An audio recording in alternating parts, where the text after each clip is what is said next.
What's up, Manny Nation? Hi, Miklin, hi, Lisek.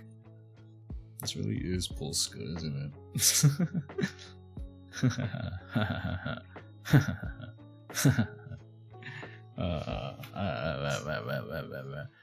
Yeah, no, it's a Stream Elements overlay. It should have Twitch TTTV. Wait, so how did you see it? Is it like in chat?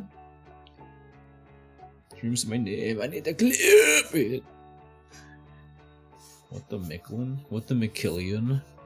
Because your real name is McKillian. McKillan. McKillan.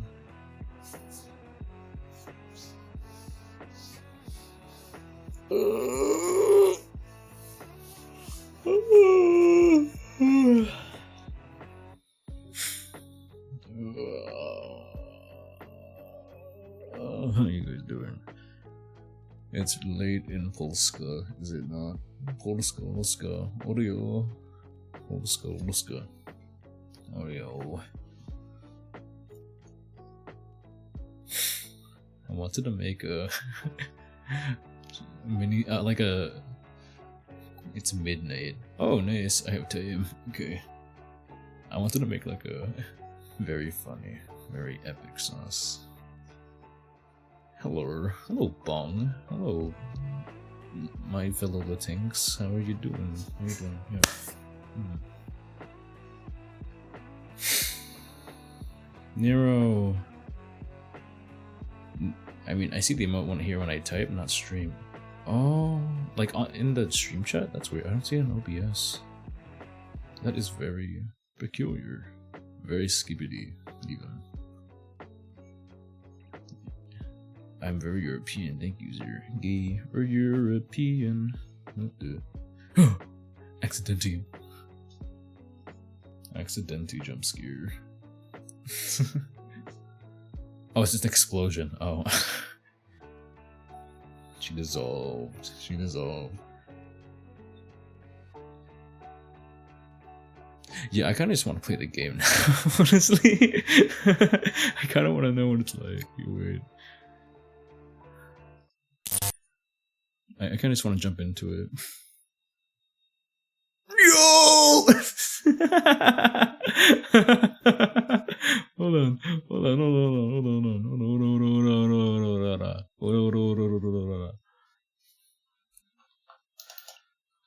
Also, Monstergirl, Academia.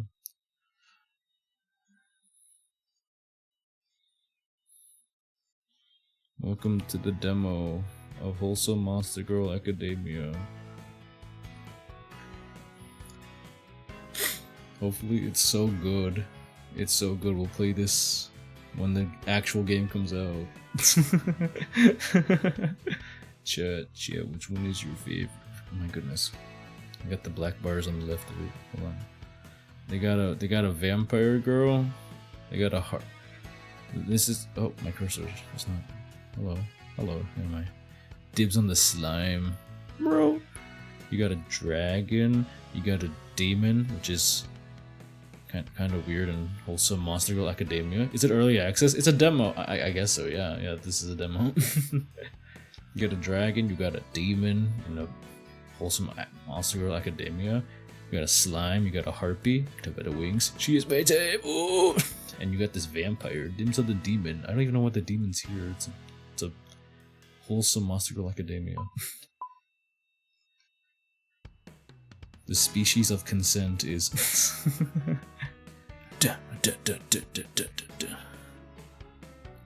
Oh, it's very wide. It's a very wide screen.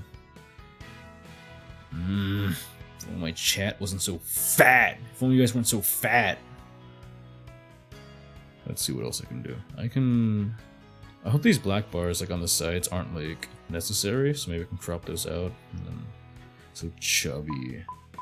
Bomba clot. Where is preferences? Full screen. Better. That's a lot better.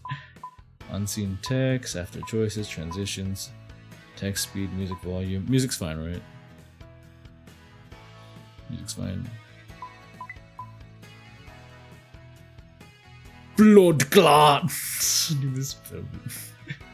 You got their brown girl, red girl, slime girl, harp. Okay, well, I'm done going through all these. Let's start it. The game's ruined already. Welcome to demo of Wholesome Monstergirl Academia. All the written content for the demo is finished, but there's always room for more scenes in the future and only any missed grammar corrections. Please enjoy reading. Let me know of any bugs, inconsistencies, or anything you can do.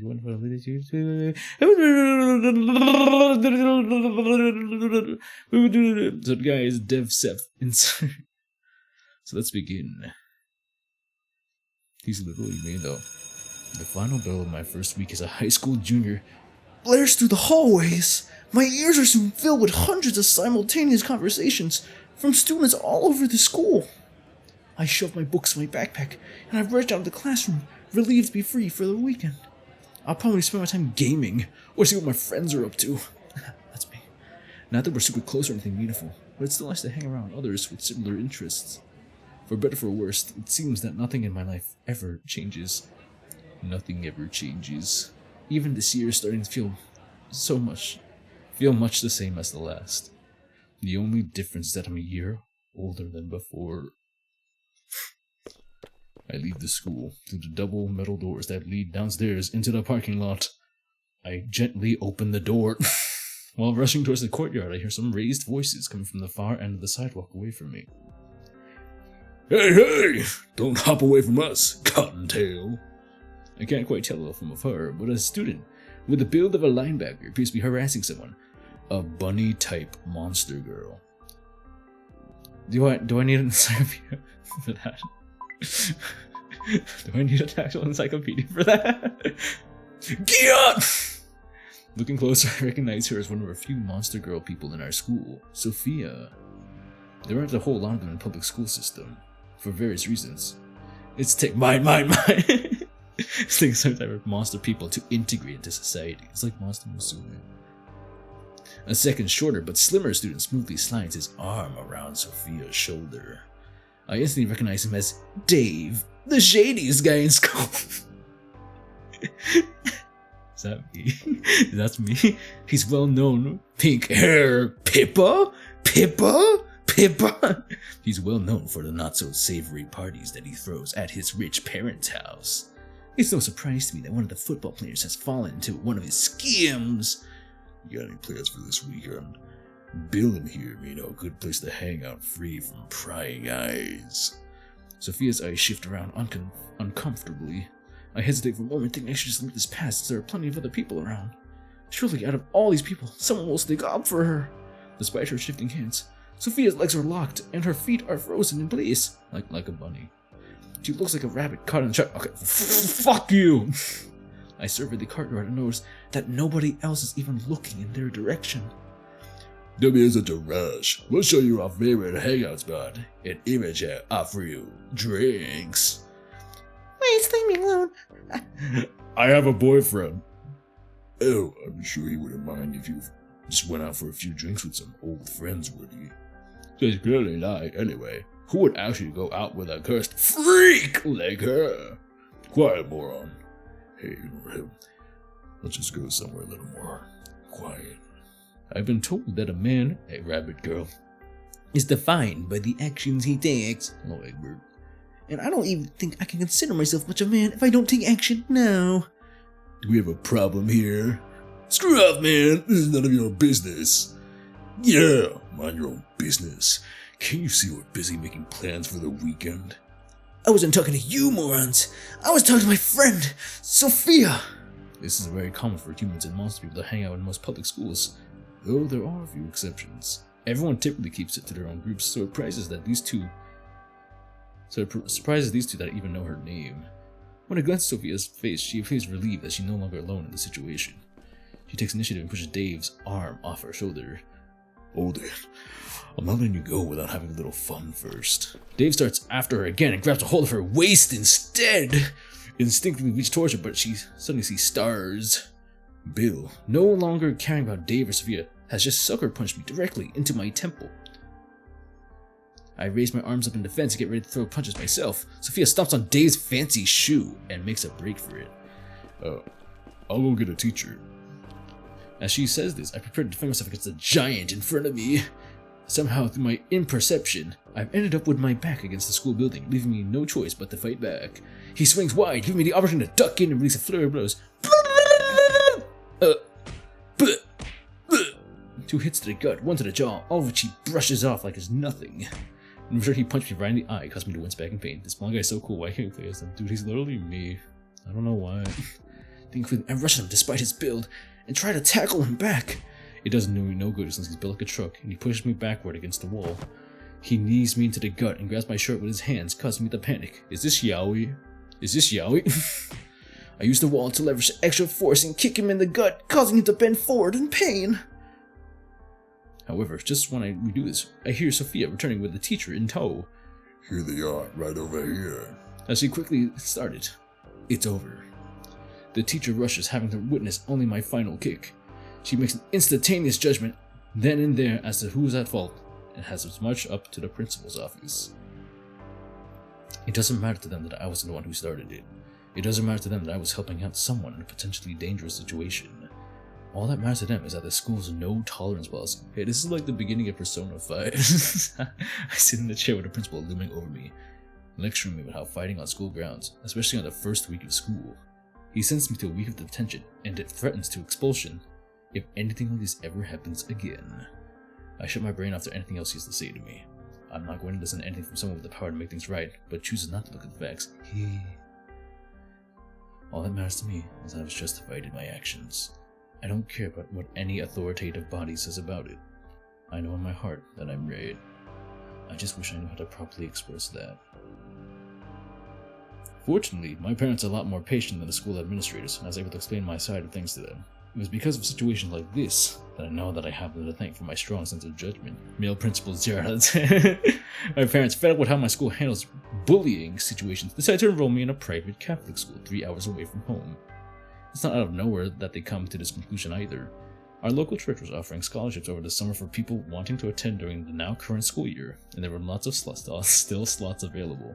My parents asked if I agree with their assessment whether this would be the best thing for me or not. They seemed to forget not having put me through private school earlier, if only for the education. I don't really have any deep attachment to my current school, so I'm not that opposed to the idea of going to a new private one.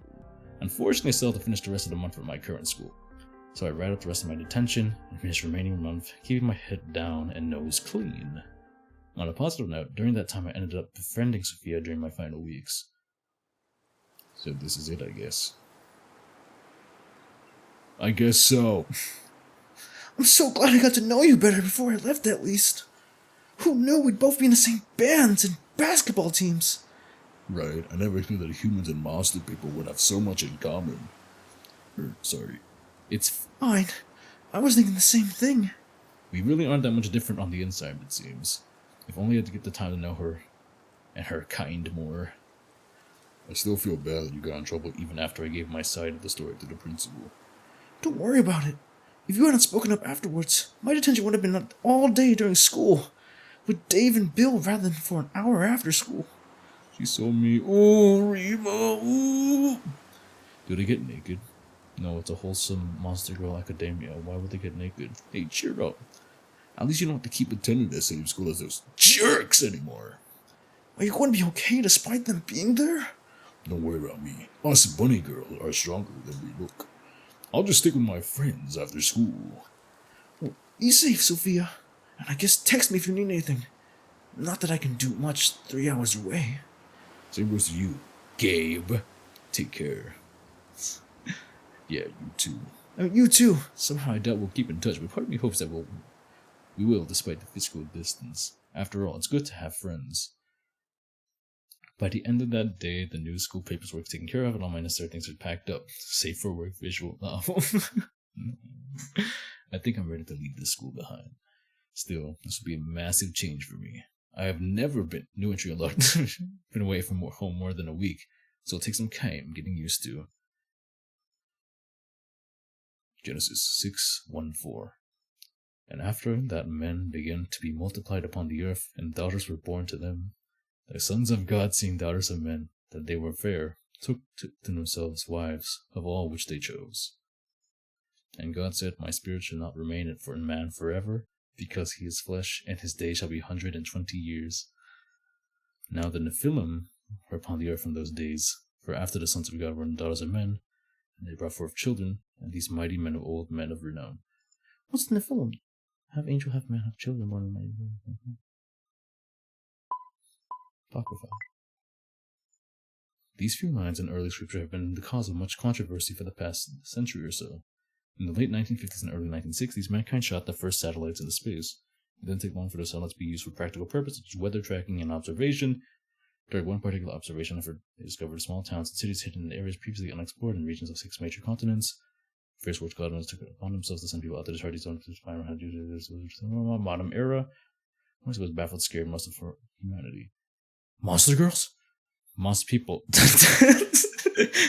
Yeah, okay. SMT mechanics. It's just a visual novel. Monster people whose descriptions are always thought to be mere fantasy. Harpies, dragonkin, slime, succubi, and even... There's succubi in this game? And even vampires were found among the other monster races, each reflecting stories from various myths from the surrounding ancient cultures. Averages were terrified, the government called for a quarantine for using newly discovered races, many religions called them cursed and demon spawn, some countries called for their extermination. I call dibs on that. With the flip. Fight back, wanting to overwhelm with a sheer number of regular humans. An exception that may cause many, the Vatican made a call to... Holy crap. The new man is slipping us early. Goes hard. They're giving us lore. There's so much lore, so why are there monster girls here? The whole world to treat these newly discovered humanoids with dignity and respect that any other human should be given. boats. Christchurch called to bring this monster for salvation, all mankind. Even if monsters people are sapient, they are still considered persons first and foremost. So most people must reject this notion. Most people were becoming oppressed by many societies who have discovered them. For the civil rights movement among happening in time in America, many were everyone affected capital Christian church. Instrumentals, Mary Hunting, they have rights. I'm sorry, Bung, they have rights. Have continued against the grain of culture, even going as far as illegally marrying people of different races against the law of the time. What?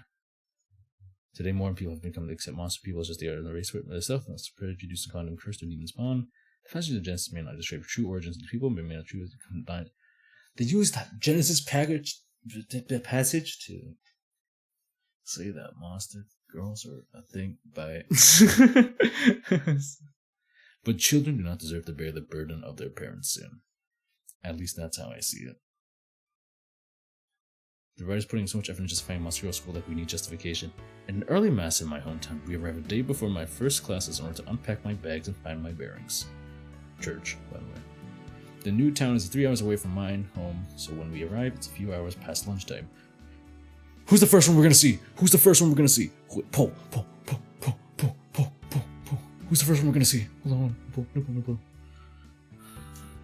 First monster girl. You say dragon, we got slime, we got vampire, we got harpy,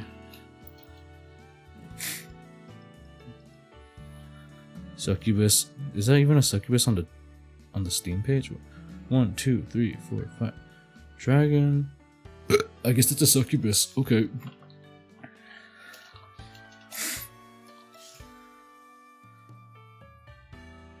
Who do you think the first one we're going to see is?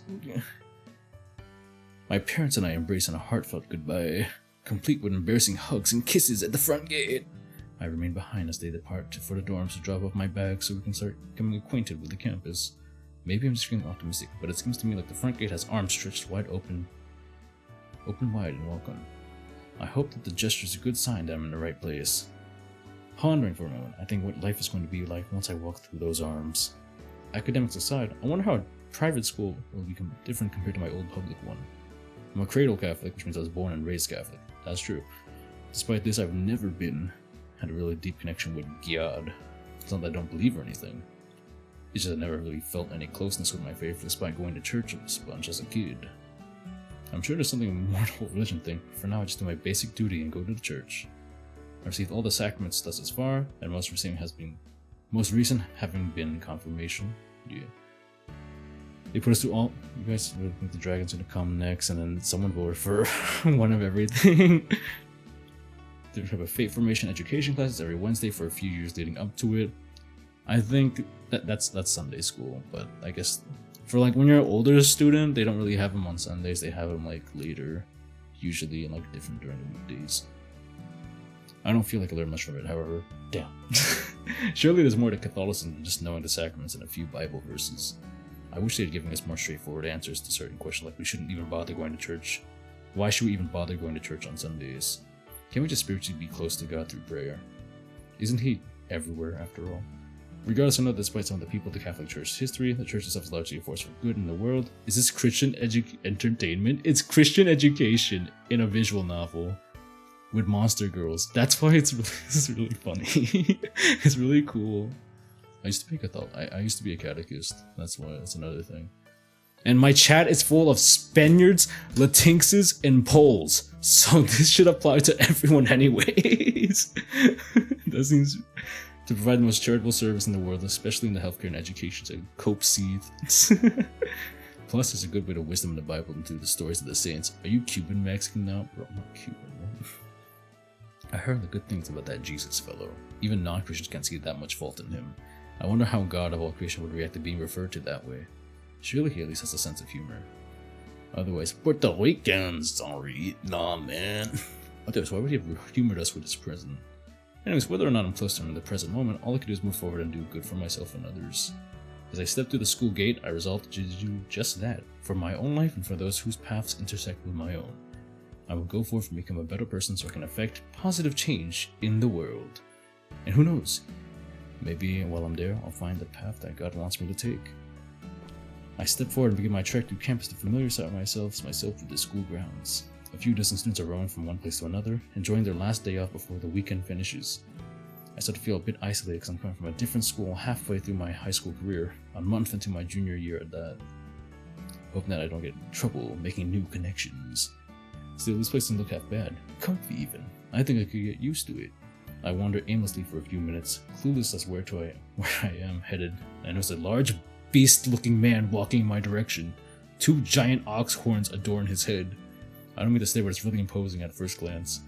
Besides this, I notice he's dressed in priestly garb. My connections. Oh, okay, he must be the chaplain, Father John. Male, son. While he approaches me, I wonder to ask myself if I should ask him for directions. Is he hot? Surely he's the one to ask for guidance around here. And I was just gonna read my mind. He asked me before I can even have a chance.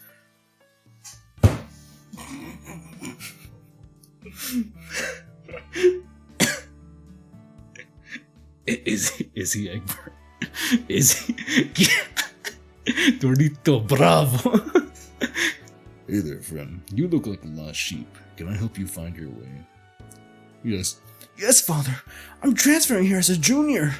I just arrived tonight and I'm looking to find my bearings. Well, fortunately for you, it's my job to help the lost find their way. By the way, I'm Father John. I'm the chaplain here at St. Thomas Aquinas High School.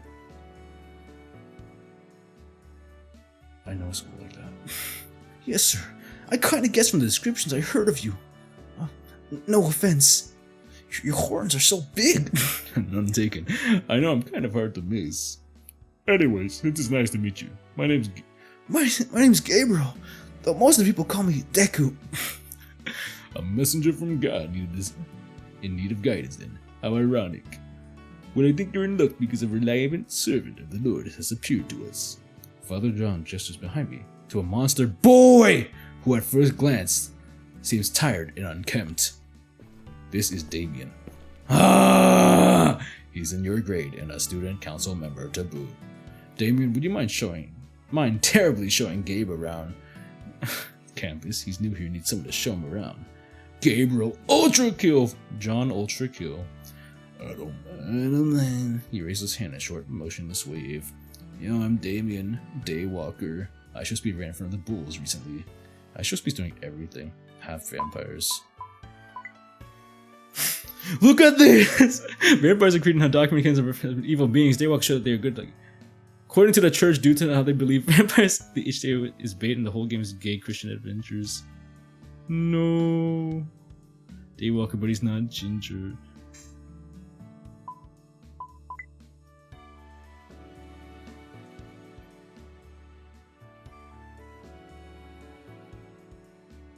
Copying his shortwave while responding. I'm Gabe, human.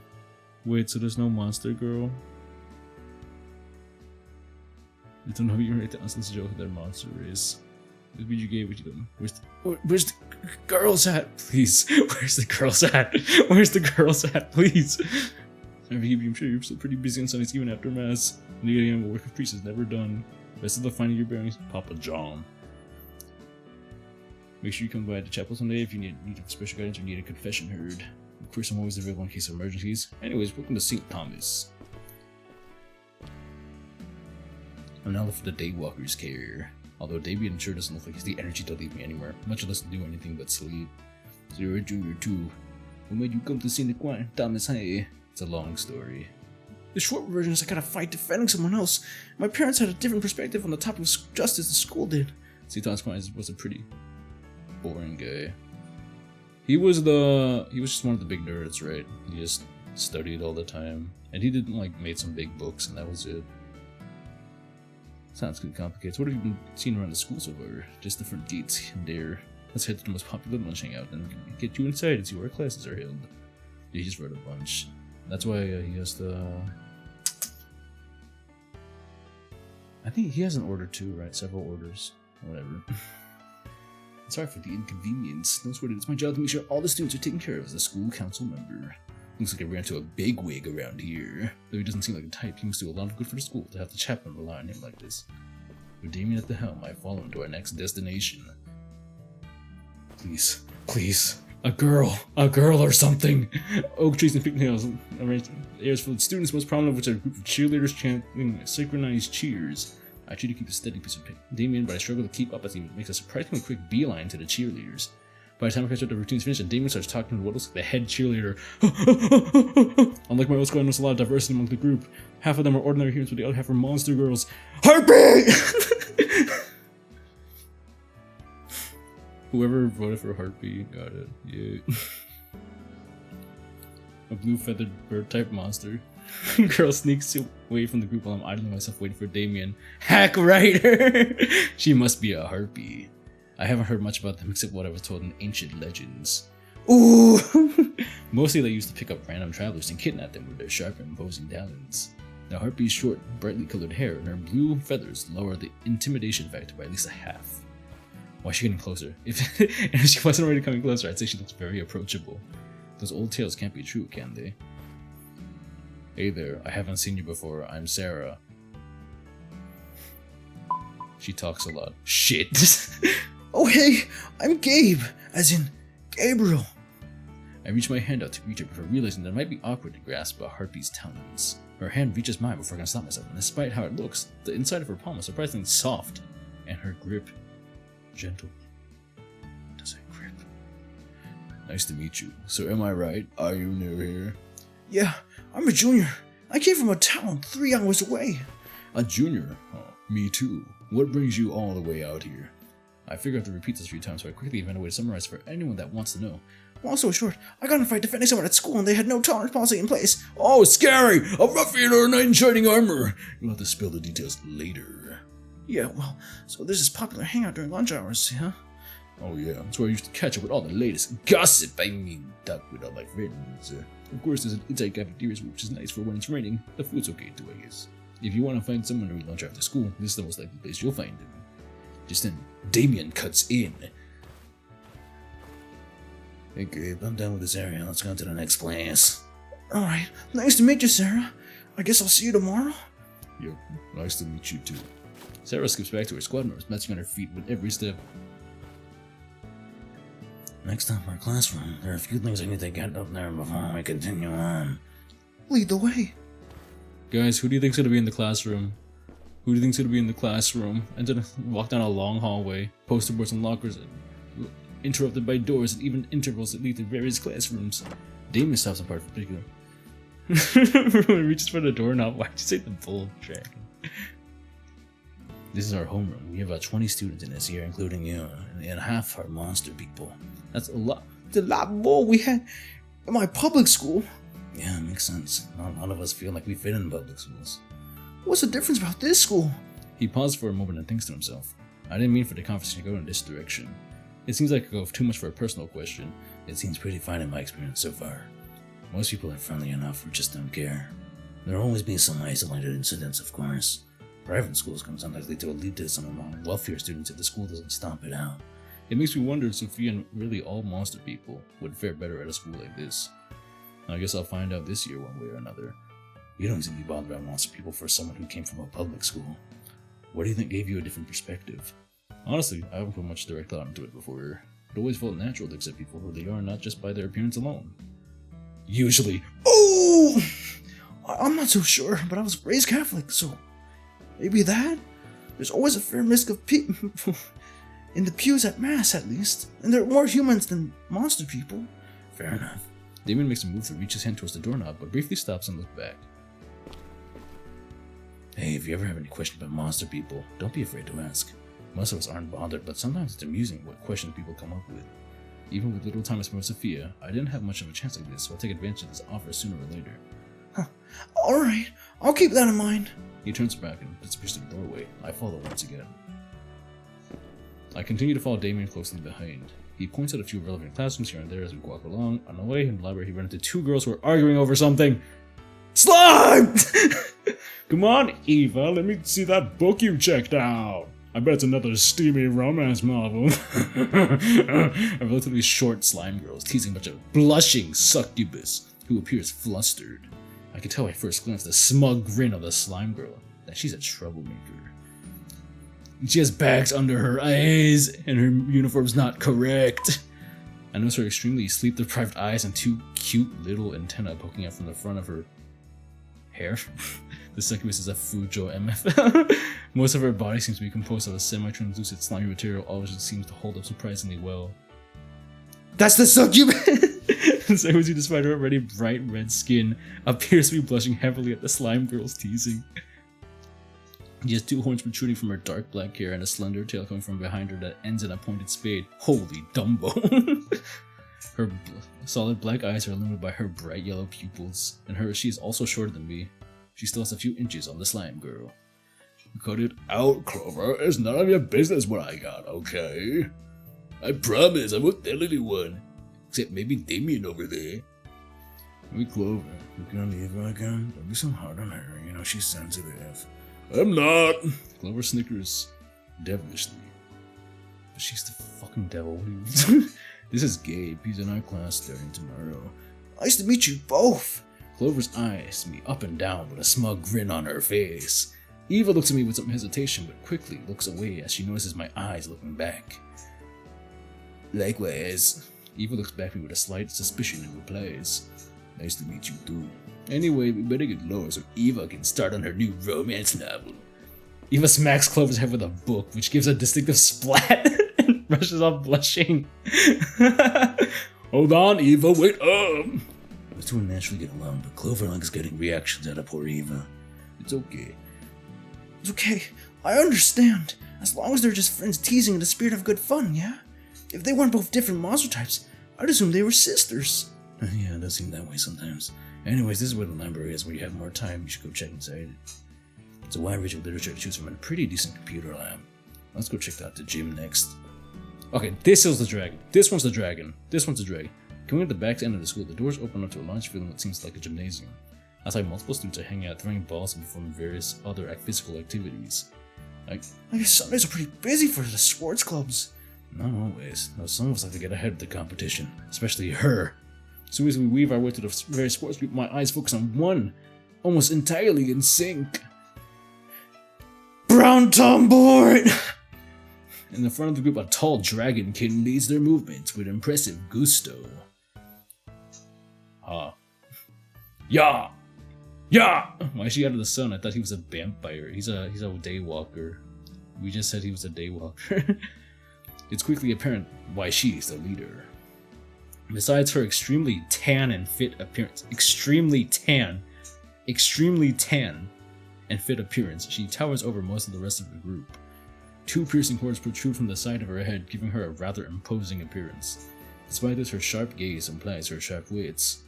Her hair is drenched in sweat, which pours over the shiny red scales on the sides of her face. Alright, kid, then take a break. Just as she calls for a break, Damien walks over to greet her. I'm gonna go with the Mexican X for this one. What's up, Ren? Working the team hard on our weekend, I see. You get let a day off being exercised excuse to be lazy. Didn't know that it go to waste. The PowerPoint flip, it's so iconic. Why is Damien so acquainted with my wives? He's the actual lead. He's the actual harem guy. He's the harem master. Ren glances over my direction, aware of my approach. This is Gabe. He's new here. He transferred from public school this year because he got in a fight in his old one. Ren turns to fully face me and looks me up and down as if to size me up before a brawl. Well then, maybe you should join the martial arts club if you think you could handle yourself in a fight. I thought for an odd that Damon would bring up fighting, part of my intro, but it makes sense now. A not so subtle way to advertise the martial arts club, I guess. I had to think about it. The fight was a spur of a moment thing.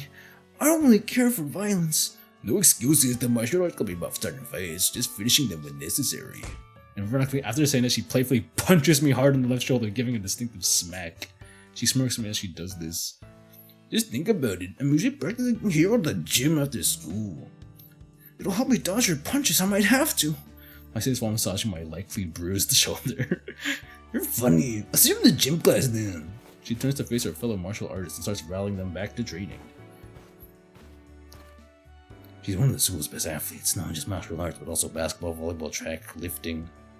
Actually, I don't think there's a sport she isn't good at. Speaking of, if you don't join the martial arts team, consider joining the basketball team. The season doesn't start until the beginning of November. Plus, there's the bonus that the Harpy girl you were talking to earlier, Sarah, will be cheering for you on during the matches. But Damien, where are your bitches? Imagining myself being cheered by Sarah, I almost blush, but quickly compose myself. I'll have to think about all that too. I've never formally joined any team sports before, but I can't say I'm bad at them casually either. We'll look in the gym class regardless. There's a good chance that Ren will challenge you and Sarah will be watching. I'll keep that in mind. With the prospect of being staked out by Jim by 2 Monstergirls in my mind, we continue our journey.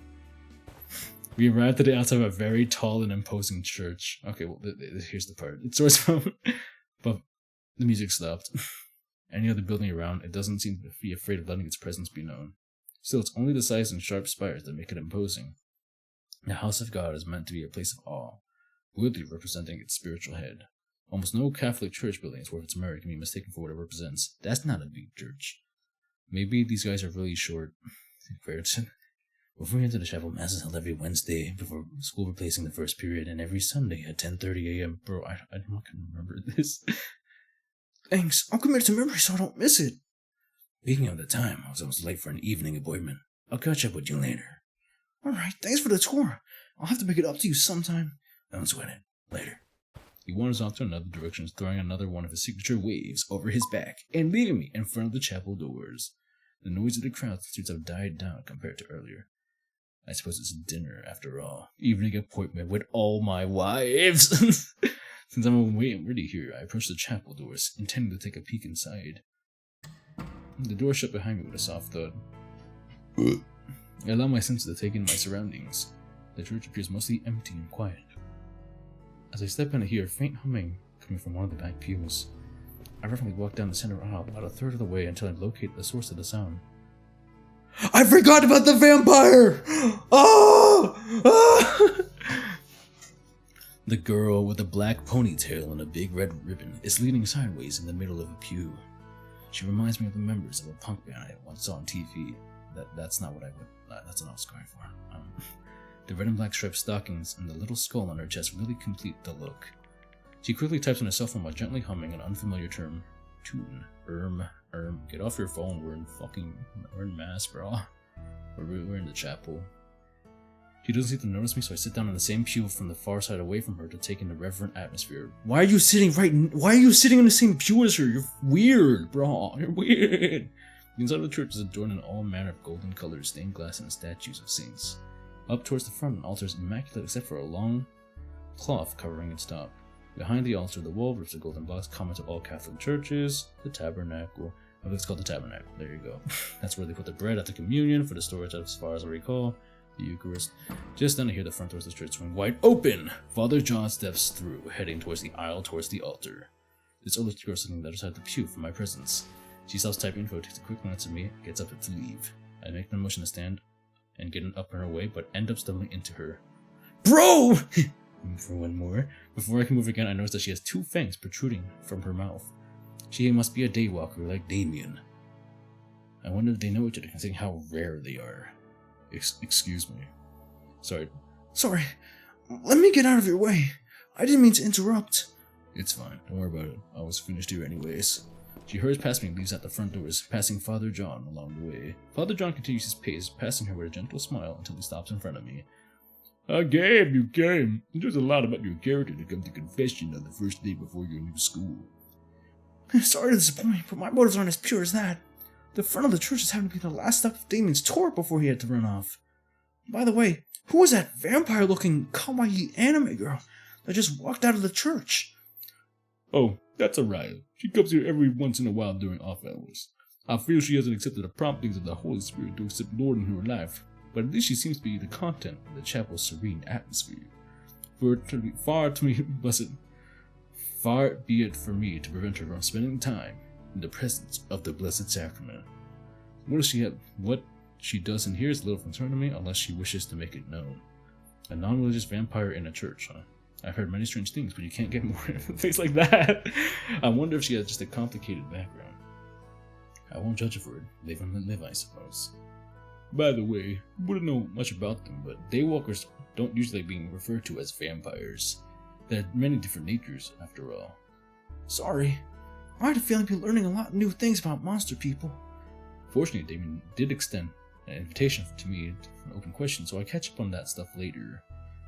It's good to know about the people you be around every day. Even more so for a Christian whose divine purpose is to witness to all the peoples. Anyway, if you have anything on your mind that's bothering you, I can offer you absolution or advice. Whatever you're comfortable with, though the former will be more spiritually effective. It's always good to start fresh in a new school after all. I don't really have a reason to refuse. It'd be nice to have a clean slate while going to this new school, and a bit of God's grace never hurt either. It's been quite a while since I've been after all. I've also gone through the motions of going to church. Maybe this could be the start of getting back on track and being more faithful. It might also be useful to clear my mind of any doubts surrounding my fight at the previous school. Yeah, I think I'll take you up on that offer. But, it's been a while, so forgive me if I'm a little rusty. In that case, I'll guide you along the way. But if you prefer to brush up and meditate in private, we have pamphlets on the side over there. He points to a shelf on many different informational paths regarding confession and dealing with loss. Thanks, Father. I'll do just that. Splendid. I'll head to the confession booth then. You come in whenever you're ready. Father John smiles back warmly. I can feel that he's a genuine person who really cares about his students. He turns on his heel and treads reverently towards the confessional. Grabbing one of the pamphlets, I unfold the tract and skim to the beginning.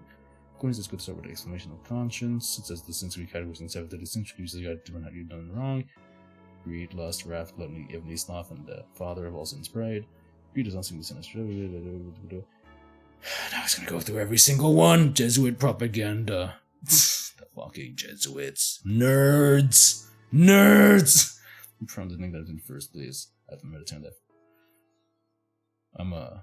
My family's more Salesian. Or like the Bosco people. We just like having fun and making others have fun with us. I can't say I've never dealt with lust before, but I usually keep myself too busy to fall into that temptation very often. Chat, we need to get more busy. Plus, we keep our computers in common family rooms, so I usually try to steer clear from any sites that might provoke unwanted parental attention. No, he's too busy to goon, and his computers are all out in the open, so no one can catch him gooning. As far as sloth goes, I can definitely afford to be more diligent in my prayer life and increase my acts of service to others. As I'm wrong, but my ideas of justice concerned with the fight, and wrath can be concerned as well. It was not fight. It was not because it's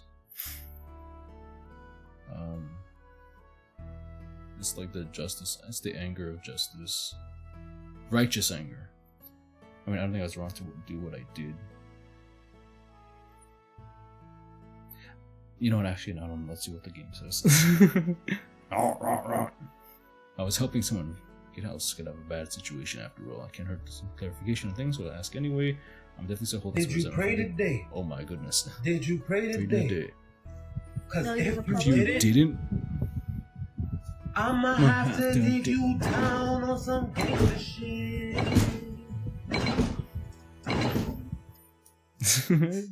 Reserved for unjust punishment that our previous school doled on me, however, take all these thoughts and meditate with them for a few minutes, trying to think of anything else I might have forgotten. Just remember testing that I'm prepared for my first confession in quite a while. Right, I think I'm ready to go. I stand up out of my seat and head towards the confessional booth. My off hand holding on the pallet, I take hold of the door and go outside where Father John is waiting. I close the door behind me. The door makes an audible click. I wonder if I should sit in front of Father John or not, since it appears optional according to what I just read. I do face to face when I do it. I just in front of him. He greets me with a warm smile. I begin reading off the pamphlet and formulate an introductory prayer that seems to be simplified at the beginning of the sacrament. No, I know what prayer is. It didn't show you guys. I confess, oh my God, to my Father, I've greatly sinned. It's been quite a while since my last confession. First of all, I'd like to be more diligent. I get slapped by strength. I'm not supposed to see this. This is your own confession. I can't look at this. Service to my fellow man. Very good, sir. I'm glad you decided to come back again. It is required by the church to go at least once a year, but we can use a little extra grace more often, can't we? I didn't know it was required. I just go like every week, usually. We can use a little extra grace more often, can't we? Plus, we all fall short in the glory of God, so He is there to help us. And as for your lack of good works, there are plenty of opportunities here on campus for active service for you if that is what you seek. If anything else you would like to confess. As Father, so I'm not exactly sure if this is a sin or not to the circumstances, but the reason for my old school is that I got myself in a fight while defending someone who ran into an uncomfortable situation, two sleazeballs. Sleazeballs! We're aggressively hitting on a Monstergirl, and she clearly told us she wasn't interested. Hey, back off. She's not interested. One day another ended up kicking one of them in the gut to get away, and after he got in a few good punches in me. Literal. Well, are you confessing or are you bragging? Father John chuckles to himself a bit. I'm only joking. Of course, there are times where our anger goes too far and becomes wrath, but anger itself is a useful tool. Hey man, leave her alone. Points at you. When you're using that tool to defend yourself or others, it becomes somewhat known as righteous anger. That's what I was talking about. Same with even Jesus when he flipped the tables on the temples. Yes. But what did the whole dialogue of Turn the other cheek Jesus spoke of? I figured I would take this opportunity to get that question answered since it seemed like a contradiction. In biblical terms, there are many customs that lead to taking the concept from certain idioms that were popular in the day. Jesus was teaching people that if people insult you or slap you on one cheek, that you should invite them to do it again to the other. Isn't it? It's a bishop drip. He was pointing at the frivolity of such actions. There's nothing to be gained or returning an insult to someone who only wishes ill of you. However, that doesn't apply to the case when you or someone else is in imminent danger. In such cases, we defer to the other passages concerning the defense of the innocent and righteous anger. Thank you for clearing it Up for me, Father. I feel I already knew that, but I'm glad to know that my sense of justice isn't too far from what the church teaches. I have a lot of thinking to do about all this. I'm thankful he's both knowledgeable and understanding. It really is assuring that there are people who can give clear and concise answers like this. I would also confess my resentments against the administrators of the school. I know what's right, but it's probably not healthy to hold on to an anger like that. Understandable anger in the face of unjust punishment, but yes, it would be healthy to let it go. Instead, pray that you will gain wisdom that will come from God, to judge righteously and with justice.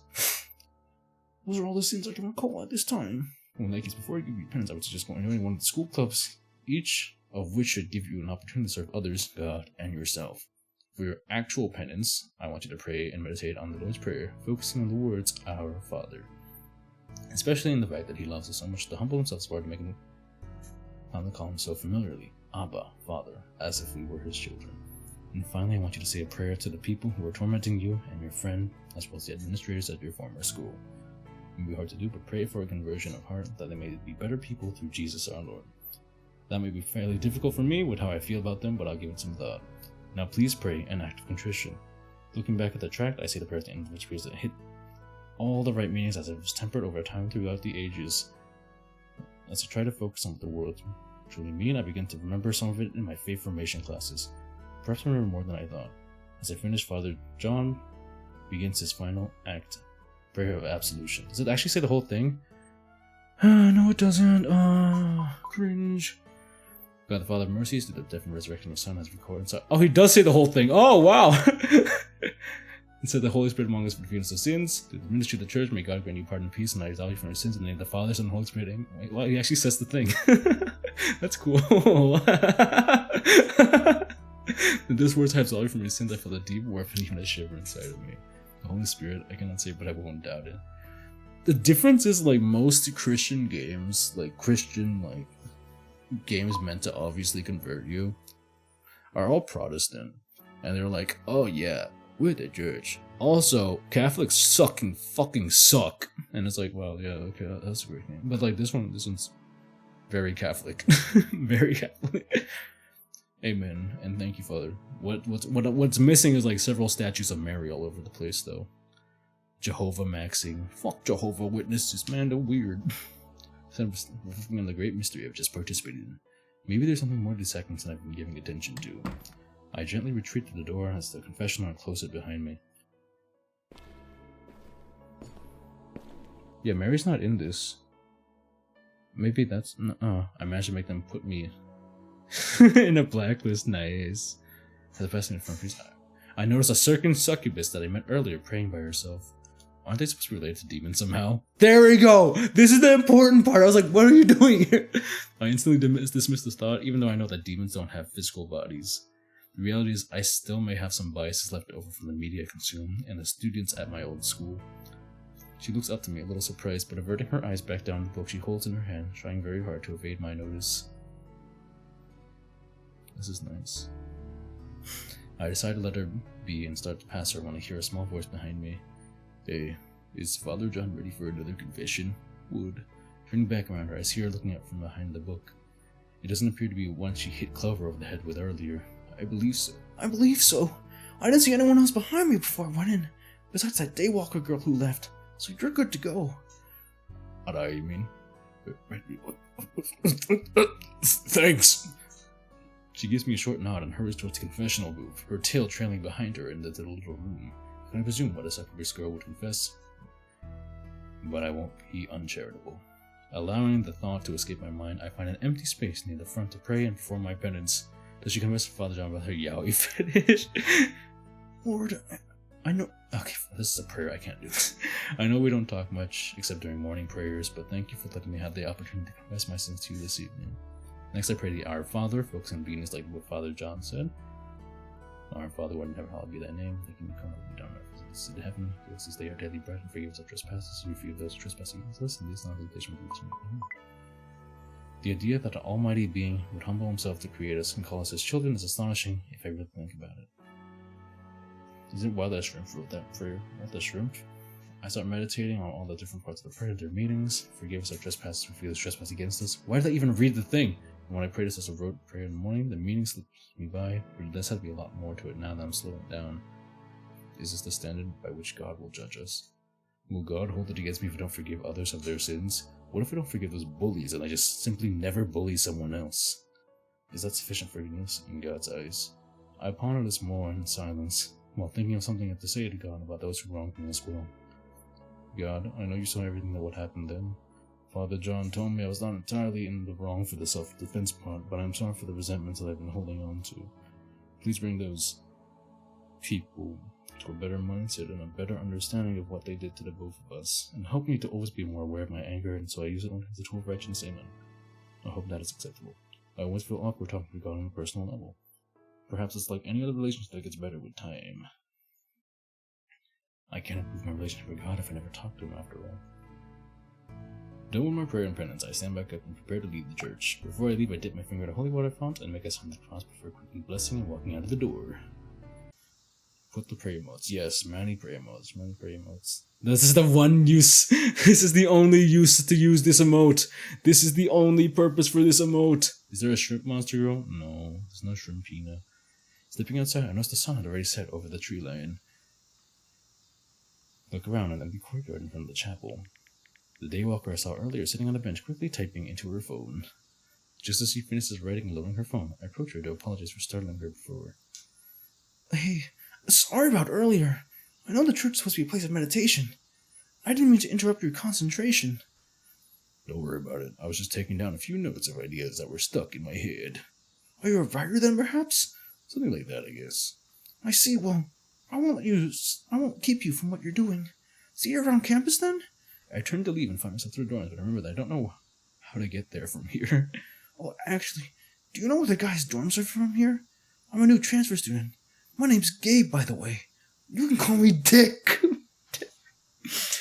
I'm a liar, but yeah, go back around that building over there. Go straight into while you pass a big tree. You'll notice it when you get there. You know what? Father, we're done. We're not done.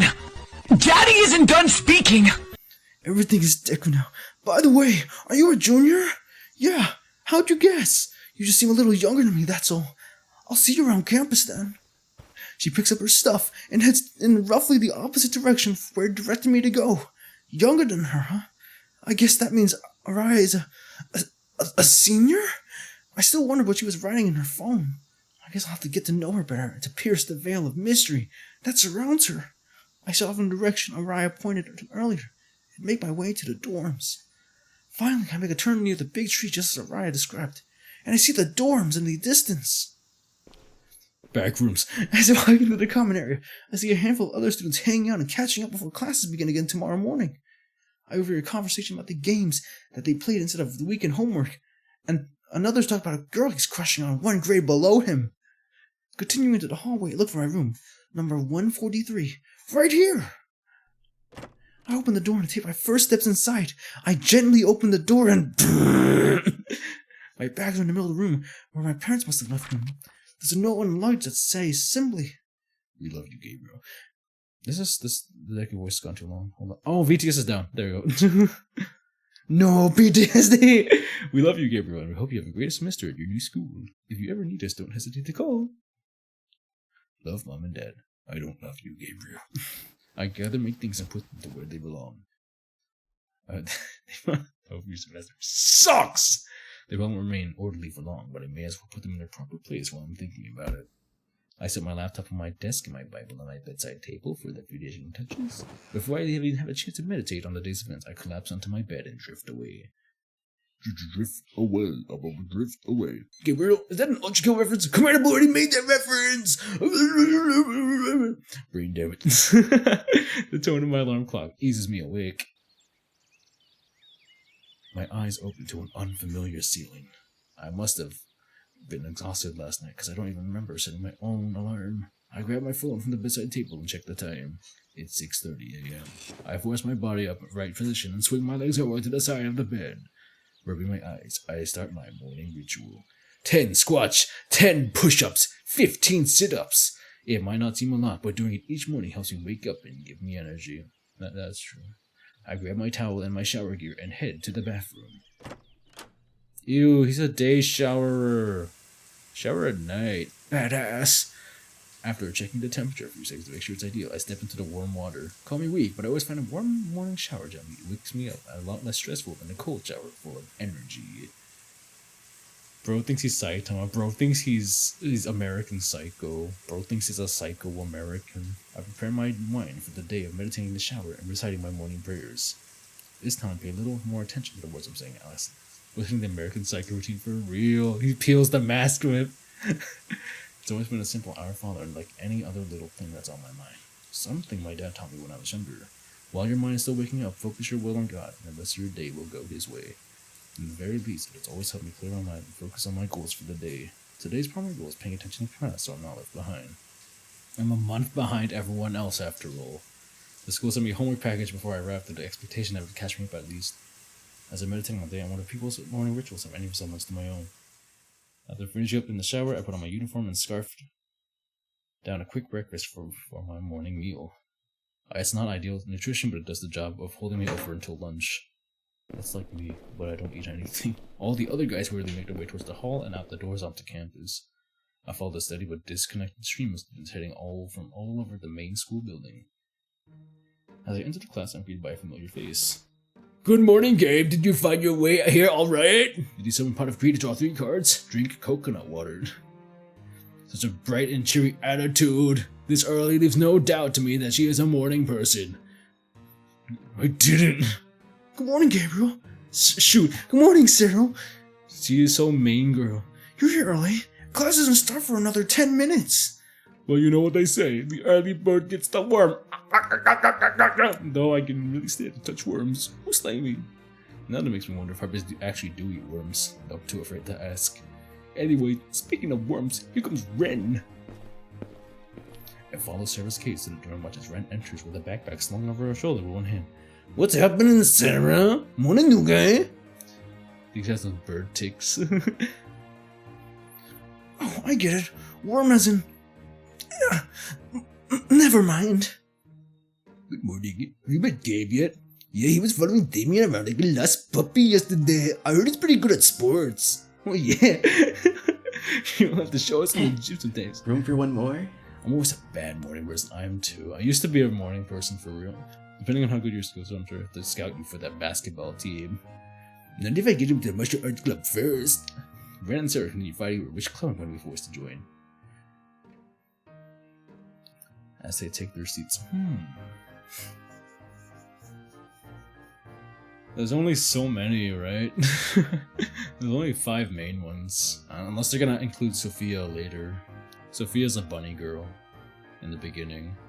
And knowing how these visual novels... I actually have no idea. I have no idea. You know, this is my actual, like... Bunny 1 has a cloaca. Brayden, do you have a cloaca? Well, this one has a cloaca. Well, actually, she could have a cloaca too. These two are like cloacable. I'm just waiting for the subversion. Like Doki Doki Literature Club. I would cry. I would actually cry. Ask her for a cloaca. I'm gonna cry if there's a subversion. I will actually like break down. I don't want that. I don't want that. Do you think she has a cloaca? But my gaze still focused towards the doorway, I notice Clover and Eva entering the room. Eva looks in my direction, shyly raises her hand, and a short greeting before finding her see it. I want you one, Rose. I do too. Which one would hang themselves? Well, she literally can't because she'd probably slime through. Her neck would go through the rope and she'd reconnect. Drippy. She looks more directly at me and blushes a little bit before focusing her attention back at Clover. She's so blushy. She blushes so much.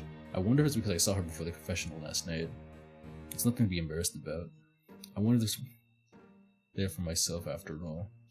While I'm thinking to myself, Clover sleepwalks her way in, but still manages to find her seat despite this. Me! She's literally me! Oh, fuck off! Damien was going to give you a quick yo with his signature wave and finds his seat. He's so, boo! Get this guy out of the fucking stage!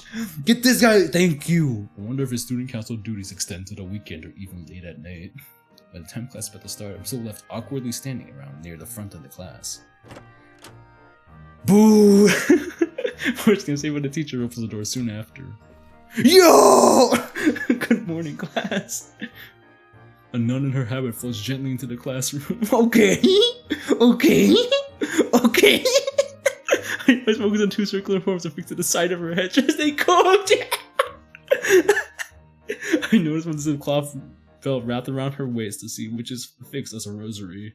Her left hand is adorned with a plain silver ring on her ring finger. Obviously she's not married, but I had to guess it's likely a symbol for a perpetual vow of chastity. Based. The other students quickly wrap up the conversations to take their seats. I'm left standing awkwardly in the front of the class waiting to be assigned a seat. Oh yeah, I'm just standing here. I'm just standing here as people walk in. I take a quick note of the whiteboard where the teacher's name is written. Sister Talia, my gosh. Sheep person, a nun, and a teacher at St. Thomas Aquinas High School who primarily teaches in religion, science, and English literature. She often has a peaceful smile until the subject of science and religion come up, causing her eyes to sparkle with intensity. Today we have a new transfer student from a town 3 hours over. He lives in 908 Lane. Gabe, why don't you introduce yourself? I should expect to be put on the spot like this. I quickly think of some basic things that should suffice as an introduction. Oh, my name's Midoriya Izuka, and I beat up someone to get in here. Hey y'all, my name's Gabe.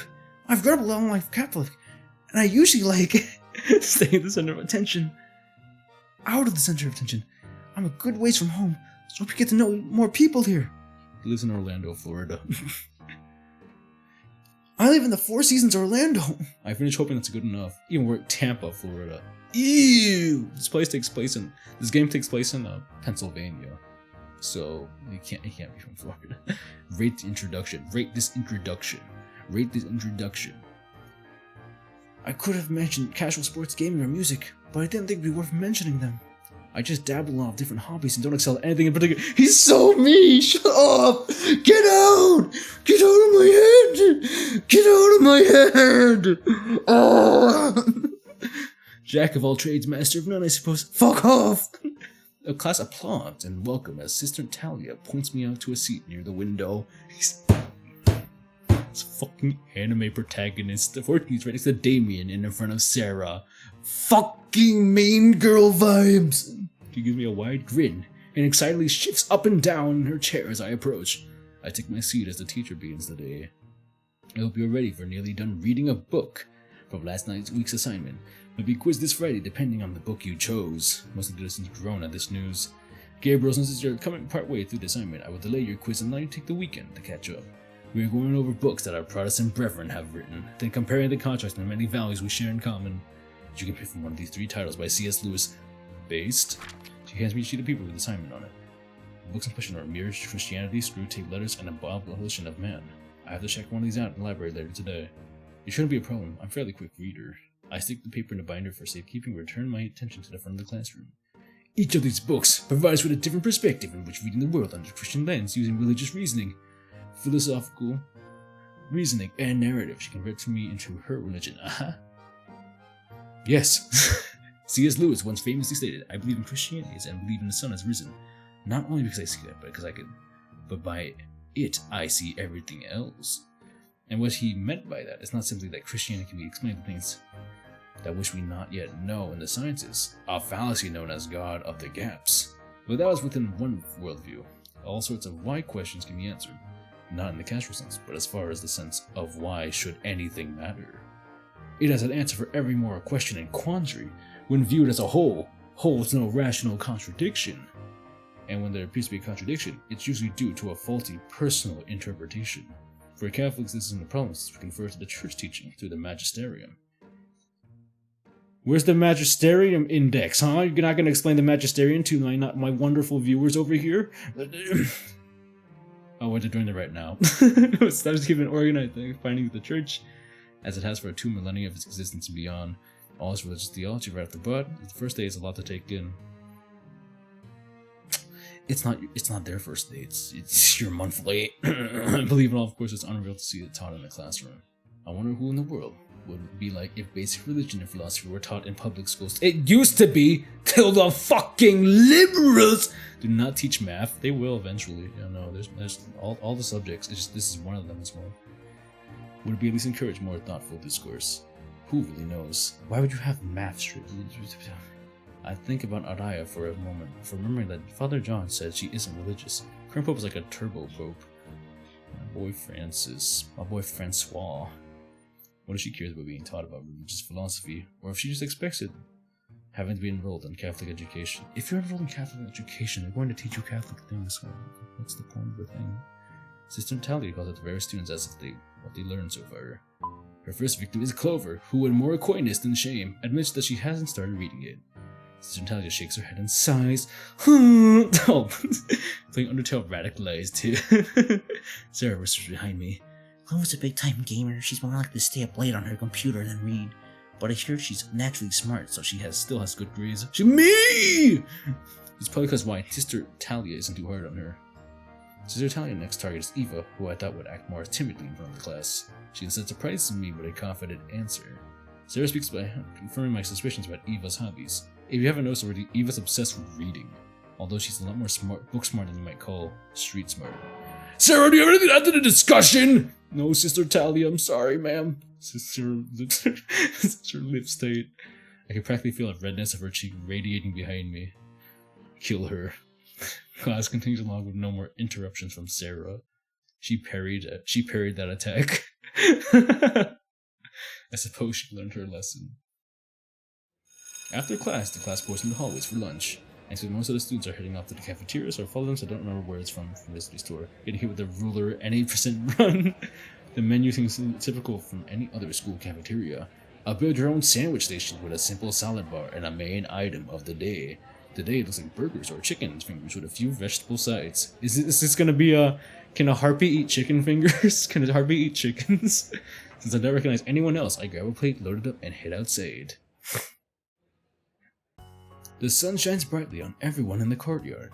Everyone is either sitting and eating at a picnic table, or standing around and talking to each other under shaded trees. There's no shade under this tree. There's so much light. There's like barely any shading under this tree.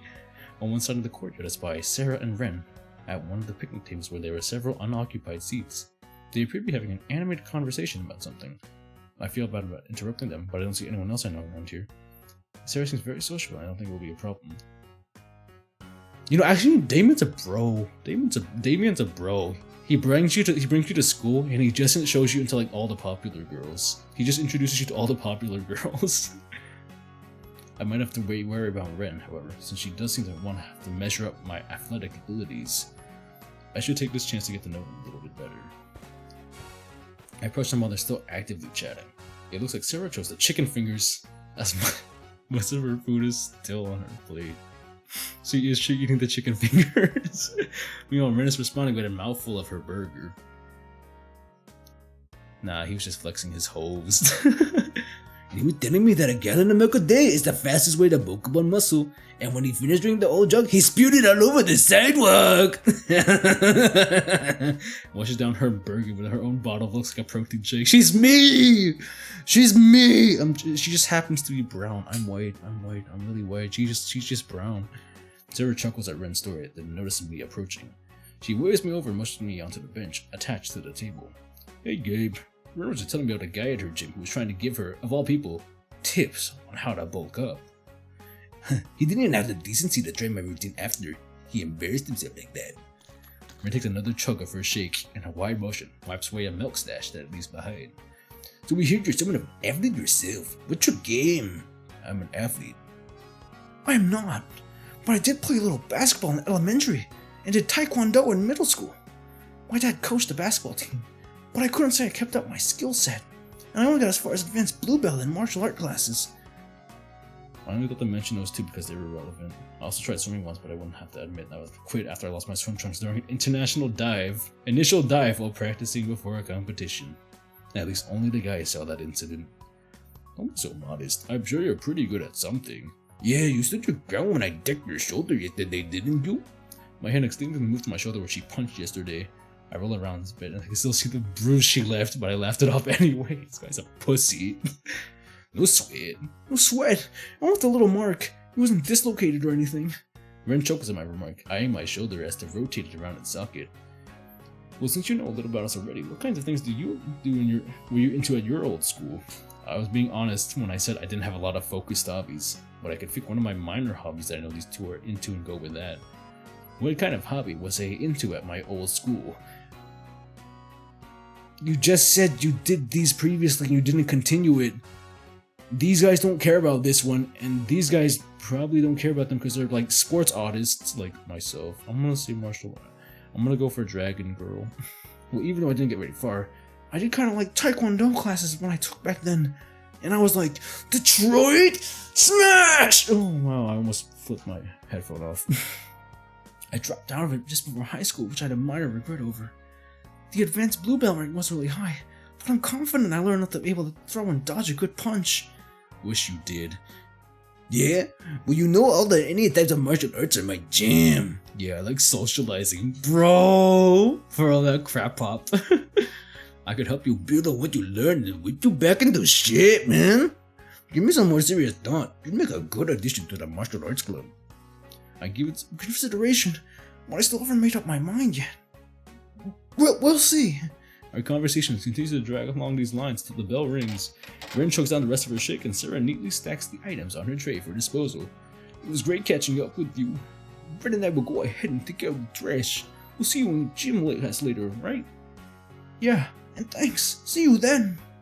I get up and grab my things and start heading to our next class. And as I'm thinking about the conversation we had during lunch and thinking about the casual occasions I had with my older friends, I never really came that close to that many people here.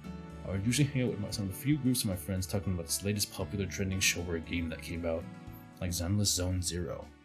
I wonder if I'll have anything more meaningful that, or if that's something you just have to be lucky enough to find for yourself. Am I at advantage or disadvantage now to have a fresh start? On one hand, I don't know anyone that well yet, so I can make myself anew if I want. A tabula rasa, ready to be molded into whatever I want, or whatever a new friendship calls for. On the other hand, a pre-existing friend group might not have any incentive to open the door or ruin the current group's synergy, and I wouldn't really blame them for that either. At any rate, I know to getting along with whatever they are, a monster person or a regular human. Does the religious nature of the schools have anything to do with that? Do you have any human friends? Do you have any male friends to even talk to? I hope merely for being part of the larger faith community is enough to be open the door for anyone hoping to belong. Surely it is, right? I was thinking of myself in the hallway. I run into Adaya, who I recall wasn't outside during lunchtime. I wonder if the whole daywalker thing has anything to do with it, considering the sunlight. I considered calling out to her, but changed my mind at the last second. Why would she even want to talk to an underclassman anyway? Despite my insecurity, she looks up and notices me approaching. That's probably, maybe because she's like 500 years older than you? This catch me off guard, so I make a bold move to greet her. Hey! Smooth. She continues typing on her cell phone, seeming to ignore me while she suddenly greets me back. Hey there, Gabe, was it? As I ran into her yesterday, I'm curious about what kind of things she was writing in her phone. She didn't deny being an author, but I get a feeling that she wasn't exactly writing a novel. Yeah, still making notes on your phone? Sure, not that it's anyone's business. Point taken, but I'm still curious. Alright, looks back at her phone briefly and starts typing again as she never looked up in the first place. Song, ideas, lyrics, musical notation. I play guitar, so it helps to keep notes when I don't have it in me. Okay, I can see that. Punk accessories, goth type makeup, a standoffish attitude. I don't mean to profile, but she fits the bill. You just That's a new one for me. Will I get to hear any of it during music class? I did sign up for that as an elective after all. Probably not, we mostly do choir songs and puppet music. I was asked to play once or twice, but I think they've given up on asking me to perform during class. Fair enough. They probably don't want to force anything. I know she's not religious considering what Father John said about her, so I'll probe a little bit further and see why that might be me. So, do you do religious songs, or... I mean, since you were alone in the church and all. Religion and I don't really get along. Spiritual, at least, then? Depending on how you look at it, maybe. That still doesn't explain why she was in the church. I'll have to explain more specifics at another time. I don't want to push the issue too far. After all, despite my curiosity. Alright, well, I won't keep you from your thoughts anymore. She resumes typing on the phone while walking beside me. Not very sociable, I guess, but at least she didn't shut me down. I'm so curious about how a daywalker of all things came to be enrolled in a Catholic high school. I may be a bit biased for living outside of their world, but it's my understanding that all vampires are evil due to how they became vampires. I know better than to judge a book by its cover. I'm willing it's a bit more complicated than that. Nobody ever with a free will can automatically be condemned as evil without the possibility of redemption. I should get around asking Damien. Stop looking cross-eyed at the phone. That sort of thing. After all, Father John suggested that I should get more about the Monstergirl since I'll be around them a lot more now. The noise of basketballs and sneakers assaults my ears as I enter the gym. Some students have organized themselves in circles for warming up and stretching, while others seem to have started right away. Sarah and Ren are all part of the former group. Other groups of students head towards the bleachers to socialize or read by themselves. It kind of defeats the purpose of the class dedicated to moving around, but I'm sure it's a welcome break for sure. It goes into a surprise when Araya walks past me and takes a seat in the bleachers, still on her phone. I guess they combine a lot of different grades for electives. I have to show her. I'll have her in both music and gym class. Also in the bleachers, I spot Clover, who's in deep conversation with Eva. Eva looks like she's totally ignoring Clover while she reads her book. What a dynamic duo. Noticeably, Damien is absent from the whole picture. I wonder if he gets an excuse from PE due to student council duties. At my other school, we used to do whatever activity or sport the PE coach directed everyone to do, but it appears that this school has a bit of a choice. You do have a choice in public school. I guess it's a matter of if I'm feeling active or competitive today or not. I can see how my skills match up to Ren, or just know the lazy bums from the bleachers a bit better. Before I even have a chance to choose, Ren calls out to me. No choice! Oi! New guy! You better get geared up! I'm not letting you skip out on your first day here. Guess my mind was made up for me. In that case, it's time to get my blood pumping and stretch out these muscles. It's a good thing I kept up with my daily morning workouts, so I'll be too out of shape for this. I head towards the group in which Sarah and Ren are stretching. Yo! Why is Ren a Latino? I think it's funny. Yo, Smuppin! Smuppin!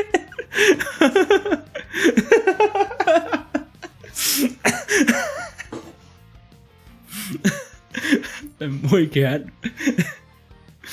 Sarah's a bright smile towards me.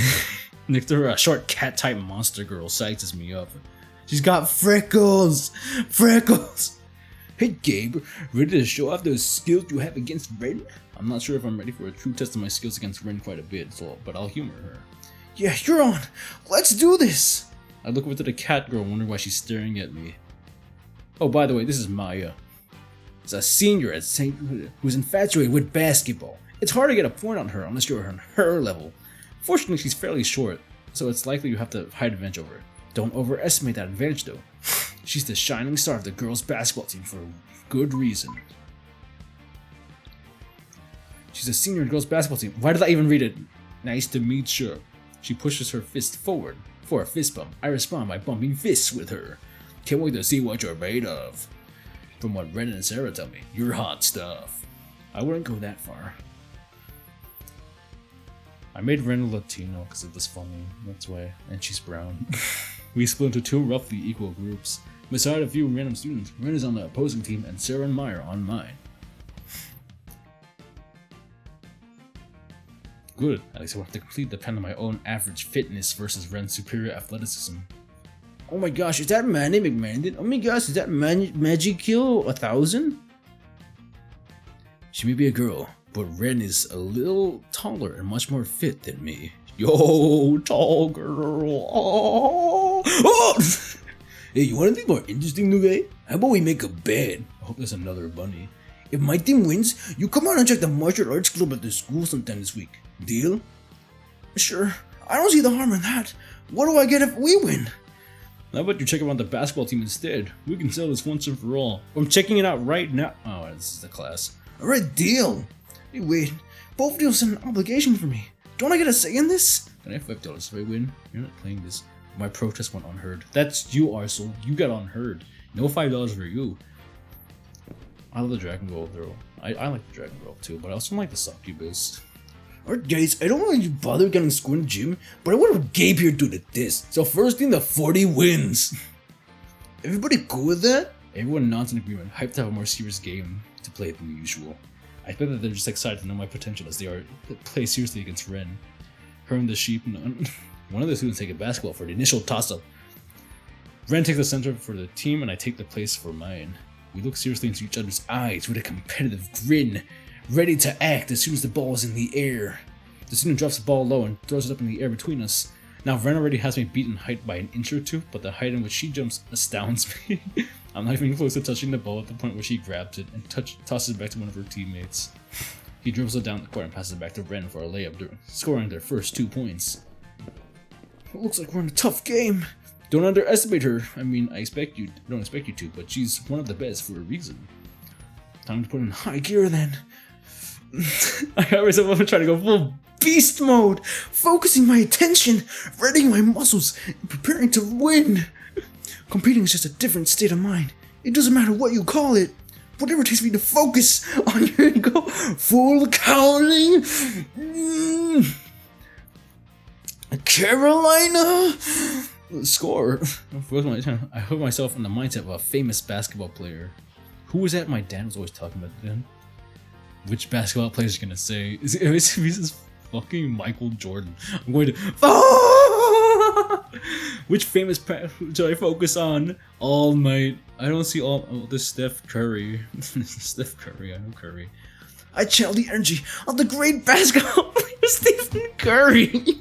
Stephen is one of the few basketball players that openly admits to being Christian and makes it a big part of his image. No, Larry Bird, fuck you, Gabe. He's not afraid to let inspiration be known and has been quoted as saying that he can do all in Christ who strengthens him. I trained with someone who would say encourage me to make this game a victory royale. I've never been afraid of big moments. I get butterflies, I get nervous and anxious, but those are all good signs that I'm ready for the moment. That's right. Even if I'm nervous about my actions while playing, they're just signs of adrenaline. I use this wisdom to determine myself to focus my shooting, and focus I did because my next 3 baskets were nothing but net. Lucky! We keep it at a decent pace for the rest of the match. Everyone's spirit seems to be into it. Wouldn't Ren just smack the basketball out of the hoop if she's that tall? It's clearly MVP of the opposing team as I suspected, but the rest of them are certainly giving their all as well. Our team seems to be a bit more balanced, especially with Maya on board. As we get into the 30-point range, it seems like the game is going to be neck and neck. I steal the ball from the opposing team and speed past all the rest. I'd beat the shit out of this kid if he was mine. Only to see Ren charging towards me from the front. If I can make this shot just past her, it'll give us a real advantage, not to mention a good confidence boost. I know it's mine near the basket. Yo! But she's another student guarding her closely.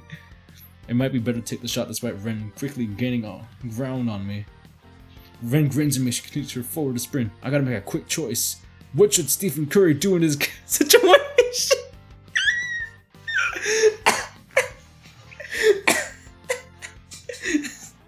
You know what Stephen Curry would do? Stephen Curry would take the fucking shot. What would Stephen Curry do? Paul, you wanna poll this? New poll. What would Stephen Curry do? Shot. My go. What would Stephen Curry do?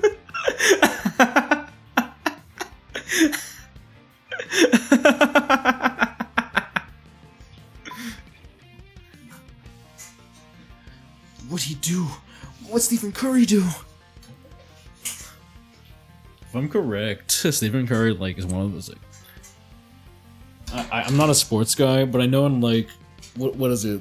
Is he the Golden Gate people? No, he's Lakers.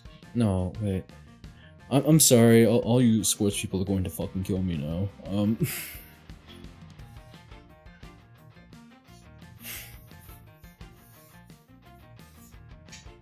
Look at the cat belly. Cat belly. Ooh, cat belly.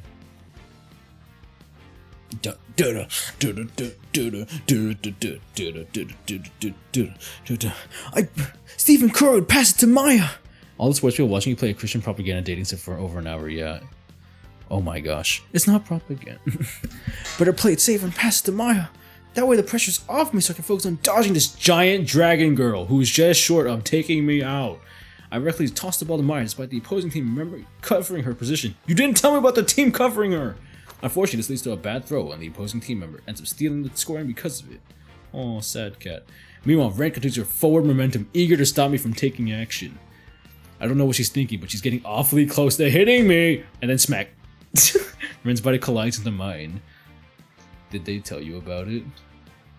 Well, no, I knew about it. I know it's a Catholic game that's gonna actually show me the scriptures and everything. That's why I wanted to play it. I knew this. L Maya TV. No. Total bummage. Then smack the person covering Catgirl. No, they didn't. The Catgirl was there. Ren's body collides into mine, sending me backwards into my rear and sliding me back further and for another feet. Whoops, sorry about that, is it? Sometimes I get a little too enthusiastic and lose my sense of depth. Ren continues to cover me and offers a hand to help me back up. I graciously accept the offer. We gave it our all, but in the end it didn't manage to beat Ren's team. Somehow, I think if I was in a better mindset, we could have managed to do it. No use dwelling on it, however. It's just a game after all. Yo! Well, I stand back up with Ren's help. Sarah and Maya jog over to give their 2 cents on the game. This is Stephen Curry's fault. Stephen Curry wouldn't have done this shit. We were so close, but we're not close enough. We really put the pressure on you. It was game for sure. I don't have any regrets about how we played. It really pushed us to it. Man, go confess now! Yeah, I think I got a lot on that. Win or lose, it was a good game all around. We think so too, but your loss means you gotta come to a martial arts club practice tomorrow. Maybe we can teach you not to freeze up when someone bigger than you is rushing towards you. Ren's self-awareness of the crash incident makes me believe that she meant to tackle me on purpose. Don't take it too personally. Even Odd has a tight in the face of Ren. And if you practice a bit more, I'm sure you could make the basketball team if you end up not liking the martial arts club. Maya's right. Maybe I just need to toughen up a bit. Regardless, a bet's a bet, even if I really didn't get a say in it. We'll see. I still haven't made up my mind either way. My blood's already pumping from this game, so it'd be a shame to lose this momentum now. There's a spirit. I'll see you tomorrow then. Great. She slaps my back hard, her tail slamming against the ground as her hand connects to my back. This game forced you to hang out with jocks instead of chuds, and I have to go to Ren instead of the heartbeat. I wanted Ren! I chose Ren! I said the martial arts instead of the basketball, so I think the game's progressing as it does. God, I wish I'm MC! Connects to my back, almost staggered me a bit. Bro, you need more poise. Bro has low defense. Bro has low strength score. Bro has no poise, no parries, no counters. Walk towards their locker room while I try to regain my balance from Ren's blow. By that time, the bell rings and the rest is hurried to the locker room to change before we're late for our next class. Did you get the plus 18 mod? There's no plus 18 mod for this game. After the bell rings, Sister Talia reminds me to put out a book from the library so I can get started on the assignment. I'm greeted with a familiar sound of silence as I arrive, despite the chatter in the hallway. I don't see anyone behind the main counter. Was I wrong about my assumption that someone being on staff after school? No matter, I can find my way around the library just fine. I might become a problem when I need to check out, however. Continuing my survey around the library, I hear a bunch of tapping and clicking in the other direction. I spy a familiar pair of shyly blue antennae from behind a chair. Clover is sitting. They have scenes? They have scenes? What is she playing? Bug. Is she watching Cryotonic? Is she watching Cryotonic? Is she watching Cry? Why? Bro! RuneScape Slime. That's not RuneScape. It doesn't have that map. Clover is sitting in the back of a library chair in front of an elaborate setup. She's watching the groomer. Holy shit. Her attention is focused on the game she's playing. I wonder if the school knows what exactly she's using the computer for, if they even care. I feel drawn to see what she's up to. I haven't played many games recently. Maybe I can seek her opinion for something new. The slime girl's great as well. She's the shortest of them. Hey, She's looking back at me. Clover greets me with a short wave. Yo, what are you doing up here? Saving the world from the powers of darkness? Xbox controller. Oh, you're right. It has a cat there. There's a cat there. I'll show you the cat. It's a kitty. It's a kitty cat. Oh my. I forgot about the OBS transform thingy. I just need to do this, blah blah blah. Games versus So Divine. And that and more. I look over to Clover's shoulder at her monitors. The main one hosts a game she appears to be playing. The other showing multiple smaller windows filled with flashier graphics. Some of them even appear to be playing themselves. It's just YouTube. It's just YouTube on this screen. Sarah's right in this morning. Clover really is an intense gamer. She's fucking watching YouTube! What do you mean an intense game? She's a day trader, you wouldn't get it. This setup's pretty impressive, considering you're only using the school's computers. She's a crypto girl. She's crypto mining in the school's Mac thingies. Yeah, I used to do some tweaking. I had to do some tweaking to get it to work, but I need a screen for each of my monitors back home. That way I can multitask here at school until my dad comes home and picks me up. You don't just take a bus? I'm not really fond of public transportation, but it's mostly impatience. I can get over and done if I start gaming here. Besides, my dad isn't usually home until late. So, what are you actually playing? Looks like that final 14th Nights game I already heard some trailers about. Totally real and not made up legally distinctive name.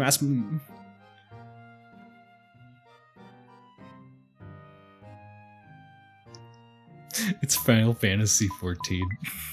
She's playing Final Fantasy 14. Why can you click on that? It's part of the encyclopedia, so I can read the fucking...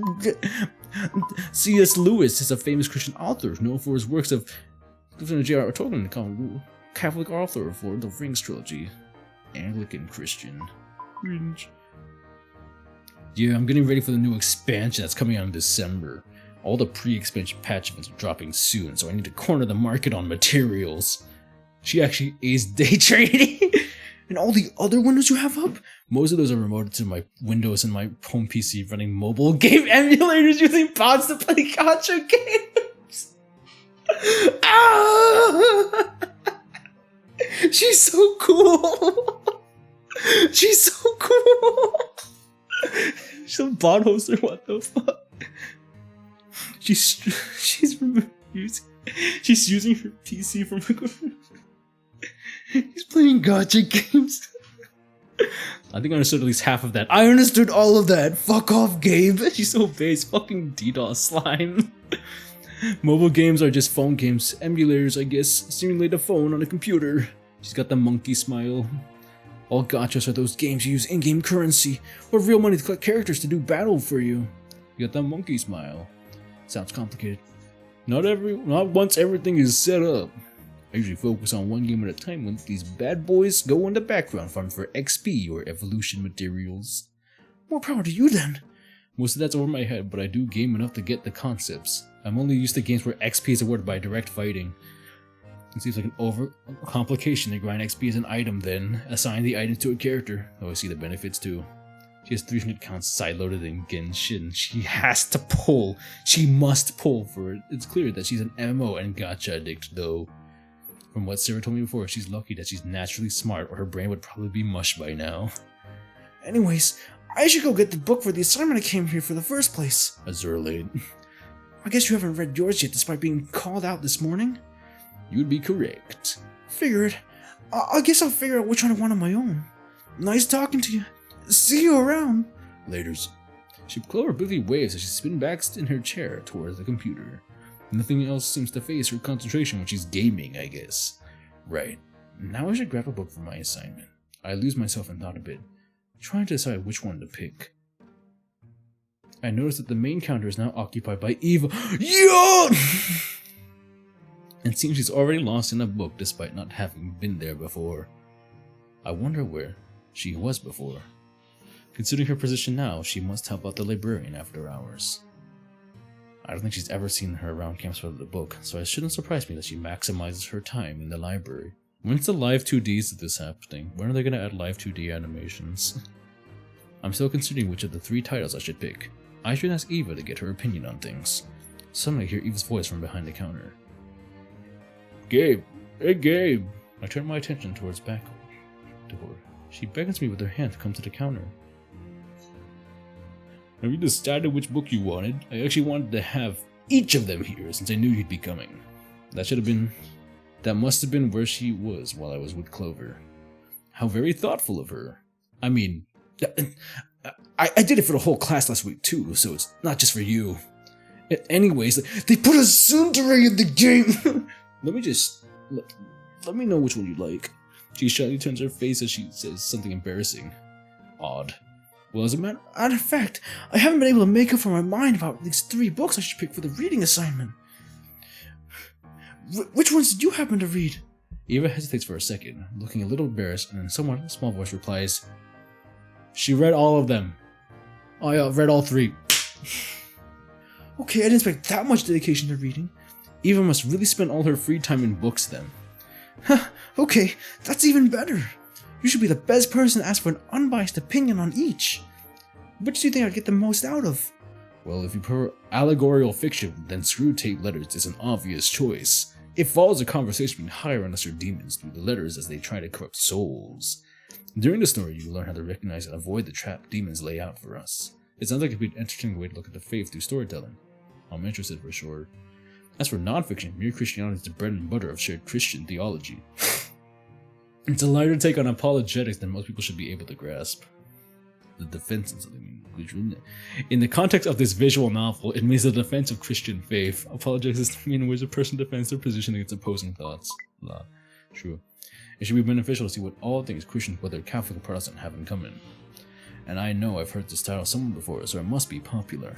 Lastly, The Abolition of Man is a deeper dive into Christian theology that criticizes and warns about the moral subjectivity, focusing on the natural law arguments throughout. Stop saying it's 60% done! Moral subjectivity? Natural law? Sorry, I'm not sure I understand what any of those mean. Oh well. Natural law is a theological term that refers to why things are the way they are through the observation of nature and the world, as well as the truth extracted from such observations. Oh, you're right.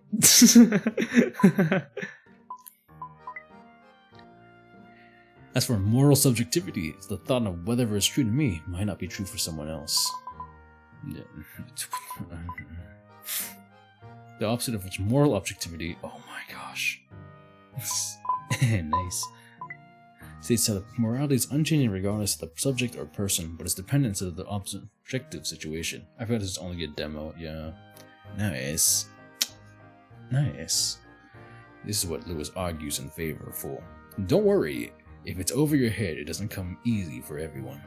Then again, if you want a challenge, it'll get you thinking for sure. Now this one seems to be a real substance. If you want to deep dive into some philosophically based theology, this might be a good start. And even if it looks like it's half the size of the other books, I'm betting it'll take me long to comprehend as to read it since the subject matter is so dense. By the time she finishes the final book explanation, Eva realizes how long and confident she's been talking and blushes a bit. Anyway, just let me know which one you'd like. She did give me a lot of info on each book to think about, so which one should I pick? I think I'll go with... I like the Screwtape Letter sounds really interesting, actually. Like... Yeah, if you remember what the traps of man through the conversations of demons. I'll go with the Screwtape Letters, looking like fiction to solidify a real point. After all, Jesus often spoke in parables. Good choice, I think you'll like it, if you're into apologetics, I mean. Whoa, apologetics again! Oh, definitely, I mean, rather, I'm thinking of getting to it since I haven't been really taking my faith that seriously. I've heard only good things about C.S. Lewis' works on the subject. Well, hopefully this opens a few doors for you. And even if you have any apologetics question, what's apologetics again? Oh, feel free to ask any time. That is, unless you would ask Father John or Sister Talia, since I'm sure they've been more wise and experienced as spiritual guides. Why are you blushing so much? No, I'm sure your advice will be fine. I'll keep you in mind if I have any questions. Thanks. Eva grabs the book from under the table, scans a brand new library card, scans the book, and hands both to me. Wow, thanks. Pays out to be the new kid, huh? Don't let it go to your head. It's not like I'm treating you any differently than anyone else. Fuck! Only kidding. Only kidding. Thanks for the help. While she's doing all this, I take the opportunity to get to know her a little bit better. So what kind of books do you normally read? Specifically, I guess. I know Clover suggested romance. Eva cuts me off by dropping them books in front of me and clearing her throat. I guess it's a dangerous road to travel for her. Well, I could dip my toes in many genres, both fiction and non-fiction. So you can say you're a well-rounded jack of all trades, huh? You could say that, but I'm not a master of none. I take pride in the large variety of books I read, not just the quantities. Well, do you have any recommendations for me besides my obligatory academic reading? Eva thinks to herself for a bit, eyeing me for a second, coming to a conclusion.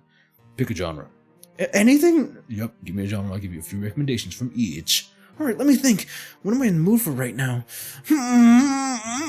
Romance. Hit her with the romance again.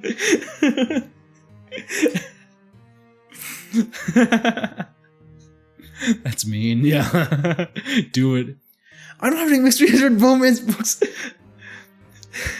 Since Clover said you were reading one the other day. And I say this, Eva gets tense and her face turns a surprisingly deeper shade of red. I'm honestly impressed, but I should stop. Actually, never mind about that. She relaxes a bit again, but she's still looking at me with a little more caution in her visage. Whoops, my bad. Should I ask for recommendation in other genres? Fuck! Boo! Pussy! You're a pussy, Gabe!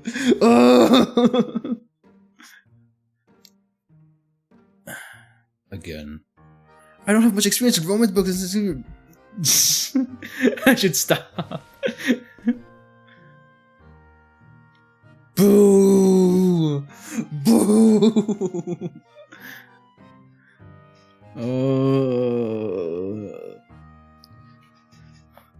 First one to this is a genre that isn't the romance one because it's not working right now. Choose, say it. I'm pretty sure. This one's actually, these would be better maybe. Actually, I'm gonna go with fantasy. Yeah, I haven't read a good fantasy book in a while. Give me something that'll make you feel like I'm on a grand adventure. Even thanks for a moment, it takes a deep breath and downloads a handful of fantasy recommendations. You can't go wrong with The Hobbit and Lord of the Rings, which is from a Catholic author, no less. And then there's the Narnia series by C.S. Lewis. Don't knock books for young adults, they can be very relevant. You're a young adult. And then lastly, a few personal favorites of mine. The Earthsea cycle begins with this with the Wizard of Earthsea and the first Dragonlance trilogy. Considering how long fantasy series usually are, I don't know if they have time for all of them. Maybe just pick one or two for now. Should I ask for recommendation in other genres? I just have to go for. Oh, okay, I'm done. NPC recommendation, what the flip? Oh yeah, let's see her recommendation for sci-fi. Ask me if it's good for sci-fi. Sure, sorry. iRobot or general best of book. Try Ted Chiang's short story collections. 1984 Animal Farm Brave New World. This is just basic high school teaching. Or have you seen the short story collection? Not a problem with that. Since it's a pain to be made, it's to be short and sweet. Should I ask for recommendations to other genres? Okay, well,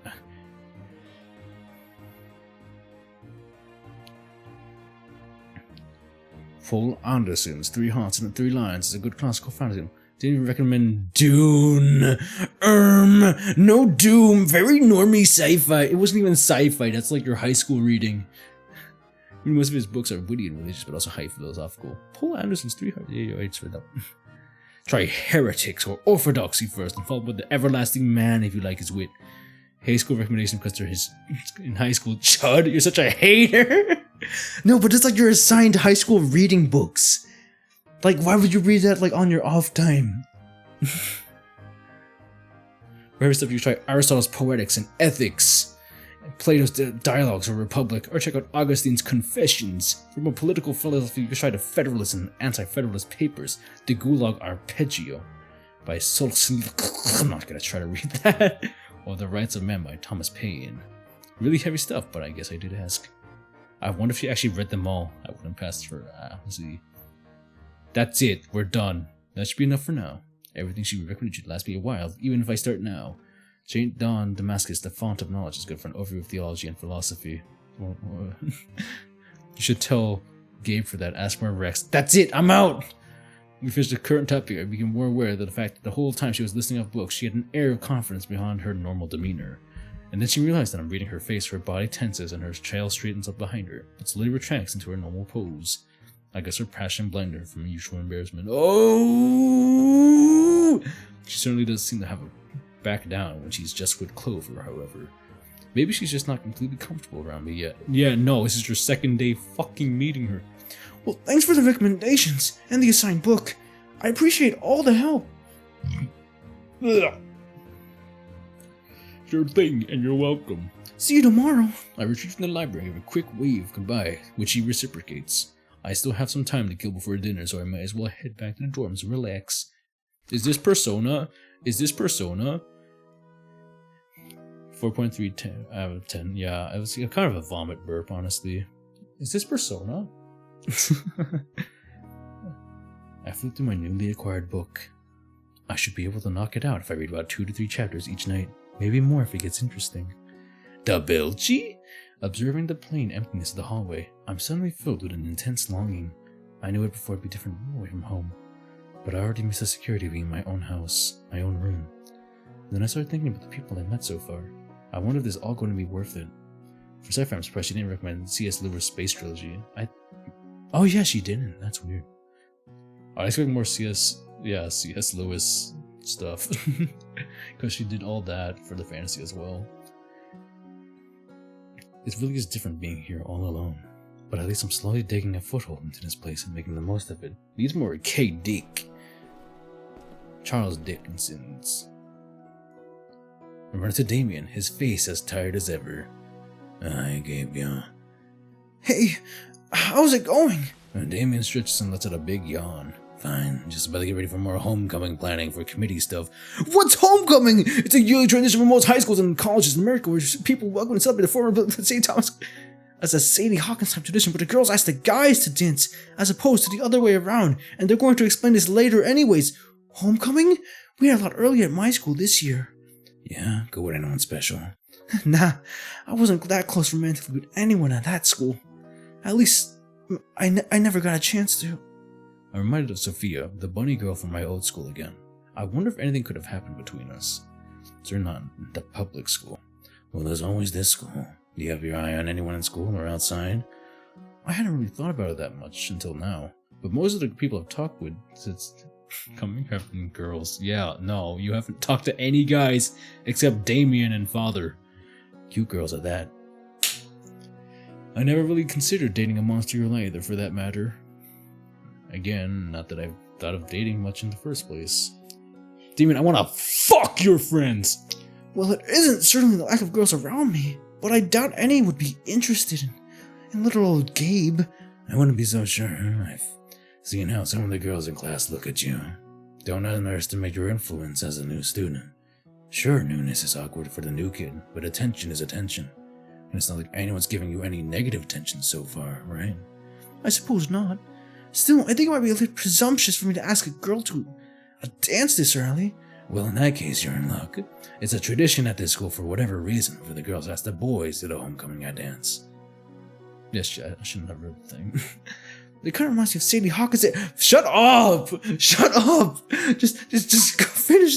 Just stop reading. I'm not clicking on these anymore.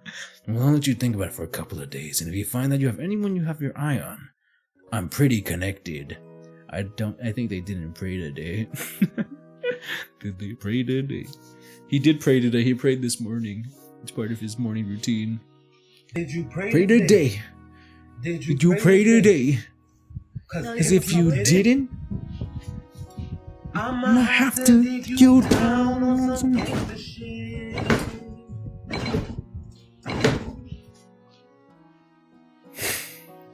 So now Damien's setting us up with his hoes.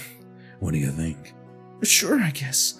There are a lot of cute girls in class, but I feel more comfortable after getting to know them a little bit more first. Okay, fair enough. Anyways, not to change the subject, but do you mind if I take you up on your offer from yesterday? I mean, asking you questions about monster people. Yeah, for sure, ask away. This would be a good opportunity to learn about my fellow classmates, so I should ask as many questions as I can while I can. What kind of monster version should I ask about? I guess we're gonna look through all these anyways, so we're gonna start with the harpies. What do you know about harpies? I heard they can fly with their wings. Is that true? In some cases, yes. Can we risk Damien? It's a Catholic one, I don't think so. It'd be a solo venture. The old stories about heartbeats picking up people are most like myth from all I know. They are, however, pretty light due to the bone densities in their arms and legs, and that's what enables them to fly in the first place. Personality-wise, though, they can be a bit impulsive. Where do you think the term bird brain comes from? Sigh, bro, voice him like he's Murdoch from Gorillaz. That doesn't mean they can't be highly intelligent. On the contrary, many are. They just tend to come with attention deficient disorders by default. Demon ending is so peak. The yaoi ending. And yes, their claws are formidable weapons compared to the short daggers, so many keep them dull for that reason. Interesting. Good to know. Besides that, the one thing you might be familiar with is pretty cheery, so you don't have to worry about any danger around her. Yeah, I've noticed. I'm not too worried about her, though it's good inspiration to never get on her bad side. Is there anything else you'd like to ask him about? Talk to me about the Mexicans. How about the Dragonkin? Are they all fierce as Ren seems to be? Honestly, wouldn't blame you for that assumption, because most Dragonkin I've met, seem to have something to prove. However, if there's some kind of more gentle ones that completely break the stereotype, Ren certainly is a shining example of fighting spirit, though. She takes advantages of Advantage of the dragon has natural strength and pushes past its limits. It's likely she's able to qualify for men's fighting leagues as an adult at this rate.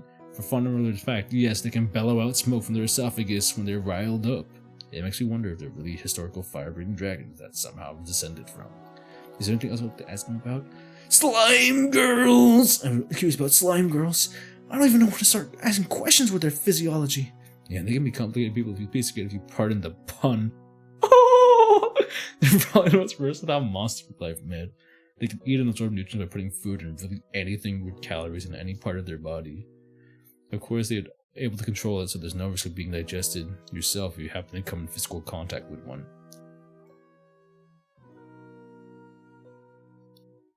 Do you want to be digested by Clover? I wish I would show the picture of, the characters. That'd be cool.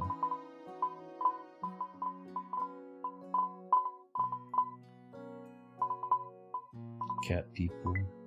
Yeah, it doesn't show the picture. Would you be digested by Clover? They didn't seem to not really like the cold very much, but also seem to very able to control the temperature too. Inside their bodies, they have a solid core which hosts the control for their whole body. Slime girls are nice, for sure. Heart, brain, nerves, and whatever magic that keeps them together. They can also take on just any shape, though if they aren't used to being in shape, it could look kinda funny. You should ask Clover to show you a few funny head shapes of animals. She likes showing them off to laugh sometimes. Does she change the shape of her boot? Is there anything else you'd like to ask him about? The succubi. So it might be a little awkward after a succubi, but I'll get it out of the way. What's the relationship in demons and... You can't say that word, Gabriel! Yeah, it's a pretty common conception to have that, considering the depictions in fantasy works and old legends. The succubi you see walking among human and monster kind are not demonic in nature, but have human natures completely. You have to keep in mind that demons, like angels, are completely unspiritual by nature. So to call something with a physical body a demon just doesn't make metaphysical sense. Some of their attributes, their appearance, the legend of the Nephilium, that is said to have caused most of our variations, but no one knows the answer. Give it to me straight, demon. Does she put out? As for sexual stuff, dang, he heard you, Egbert. All I know is that succubi do have some unique qualities about them that can be related to that. For instance, when a succubus likes somebody or even more strongly feels love for infatuation, they might produce a very sweet scent that some might find alluring. The thing is, usually only the object of affection is said to have the ability to smell it. Besides that, they do have the unique ability to influence dreams, theirs and others. Huh, I wonder why Eva reads all the time. The vape juice smell. Perhaps she's lucid dreaming each other for novels, fantasy worlds. That must be nice. Is there anything else you'd like to ask him about? The Daywalkers and the vampires. So ever told that these Daywalkers, like yourself, don't like to be compared to vampires? What's the connection here? Please forgive my ignorance. No worries, man. I asked you to ask, so I'll answer. Daywalkers are obviously separated from vampires in that, since they have none of the curses attributed to vampires, since we aren't a fallen nature like them. It's true that full vampires are 100% evil beings according to the Catholic Church. They are the closest thing with a physical body that you could consider a demon, since demons don't have physical form. It's to do to save human soul, that death. In order to become a vampire, you must pledge your soul to the devil or something, and you can die immediately after. There are all different types of Muslims.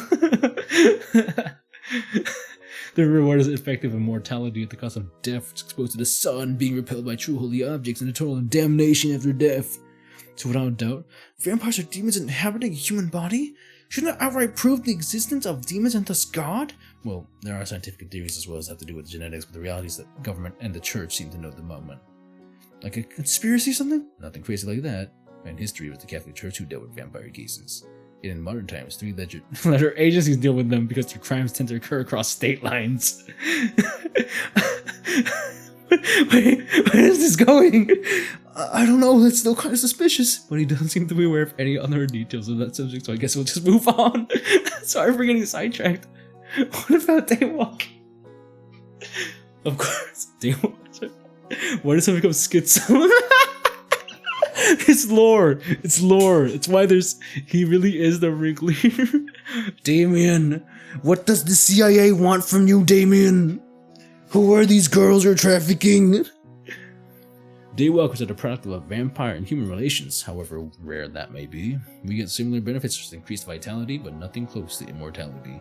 We're also pretty good at concealing our presence if we don't want to be found. It'll be pretty hard to find us. The only curse that we're basically carnivores. Blood works too, but it's not necessary. We can eat and drink other things, but just not as nourishing, even just distasteful. Not like Tokyo Ghoul. Oh, and we are sometimes weakened by the sun. Some of us are fully nocturnal for this reason, though it's kind of hard to fit in that way. Oh, is that why you look so tired all the time? I figured that the student council was just working you to death. Nah, that's my fault. I get more done if I stay up all night and all day. I can still function to decrease in vitality, but I'm often tired. As it's reminded by the fact, Damon lets out a big yawn while waiting for my next question. Is there anything else to ask about? No more questions. I think I'm good at questions for now. If there's anything else for you, I'll ask later. I think that was a productive and fairly enlightening. Hopefully that's all the questions I need to avoid any further misunderstandings. Eats a lot of black pudding. Dude, I love black pudding so much. Either way, I can always come back to him again and ask for more specific questions I have concerns about. I like how chewy it is and the layers and... Well, it's time for me to get going. I need to scarf down some food before the meeting. Good luck out there. Yeah, thanks. You too, I guess. The air resumes a steady pace down the hall, waving one hand to its air behind him as his farewell. I wave back in this... Whoa! Whoa! Whoa! I can scroll the thing. Okay. I wave back in Menace despite him not being able to see me. I notice the futility of doing so too late. Why are you being awkward in my solo... epilogue? Thinking back in my conversation with Damien, I wonder to myself, if I really do have feelings for any of the girls in my class. Pretty much all of them are friendly towards me. That's cause you're fucking new. If anyone had a crush on me... If any of them have a crush on me, that'd be icing on the cake! Did I look out here? With not only friends, but potential girlfriend material Good. Yeah, don't get too full of yourself. Don't get too full of yourself, man. You have Manny operating you. It's better to remain humble. I'm not here to date anyone necessarily. I never really dated anyone too seriously in the past either, so you did date someone. So it's not like you have any real experience. At least here I won't have any racial problems to deal with. Bros built like the Gojo doves. Everyone seems to be getting along fine, regardless of the human or monster status. It's just better for me to focus on friendships for now. The Gojo doves. It's gonna be like, hey freshman-chan, it's me, Gabriel. If something blossoms naturally from that, that's fine by me. That's the way things should be, shouldn't they? Dating should be with a good friend you share many common interests with, aside from obvious physical attraction, right? Putting that aside for now, I better get started on this book so I can finish it by next Monday. The next day on the way to my first class, I pondered what Damien said about homecoming dance. I don't really want to be awkward about it, but I'm curious about what the girls in my class have to think about it. Fortunately, I don't have to wait long. Where are the fresh babes? I went long because I overhear a few girls huddling around each other discussing just that. So, Sarah, have you got your eye on anyone for this year for the homecoming dance? Me? I might have an idea of someone, but I haven't decided. I'm pretty busy with the homecoming committee itself, after all. I might be busy with that to ask someone. What about you, Clover? You know, I'm not into the school spirit thing, much less anything that's extroverted. That's a hard pass for me. And you, Eva?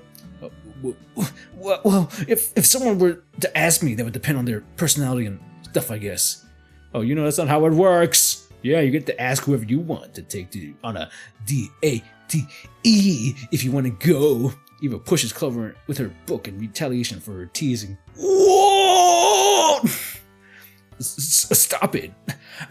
I know. There's just not anyone who sparked my interest yet. Maybe.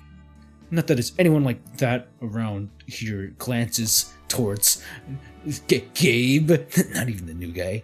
Gabe. She purposely says my name a bit louder than the rest and looks over in my direction with a smirk on my face and trouble in her eyes. He responds with a blushing scowl. Clover, that's enough. Leave poor Eva alone. Okay, fine. Just then, Ren walks in and greets the group. Yo, what's everyone talking about? Oh yeah, just they're interested in at the homecoming next Friday. Do you have anyone you're asking? Not really. No, what am I going with friends just to party? Besides, it's okay to let loose once in a while. Definitely, I can't wait to make this event everyone remembers. As the conversation, yeah! Sister Talia walks in and has everyone take their seats. Good morning, class. As you are all aware, the homecoming dance theme was decided last night as a Monster Mash theme. That's pretty insensitive towards monster people. It's so close to Halloween. Okay, never mind. But no, it's still insensitive actually to that. Instead of something formal, everyone would come in costume instead. Now I'm sure you're all excited, but don't let that get in the way of your studies. Alright, let's get started. Everyone open up your books to page, and so class continued as usual until next time.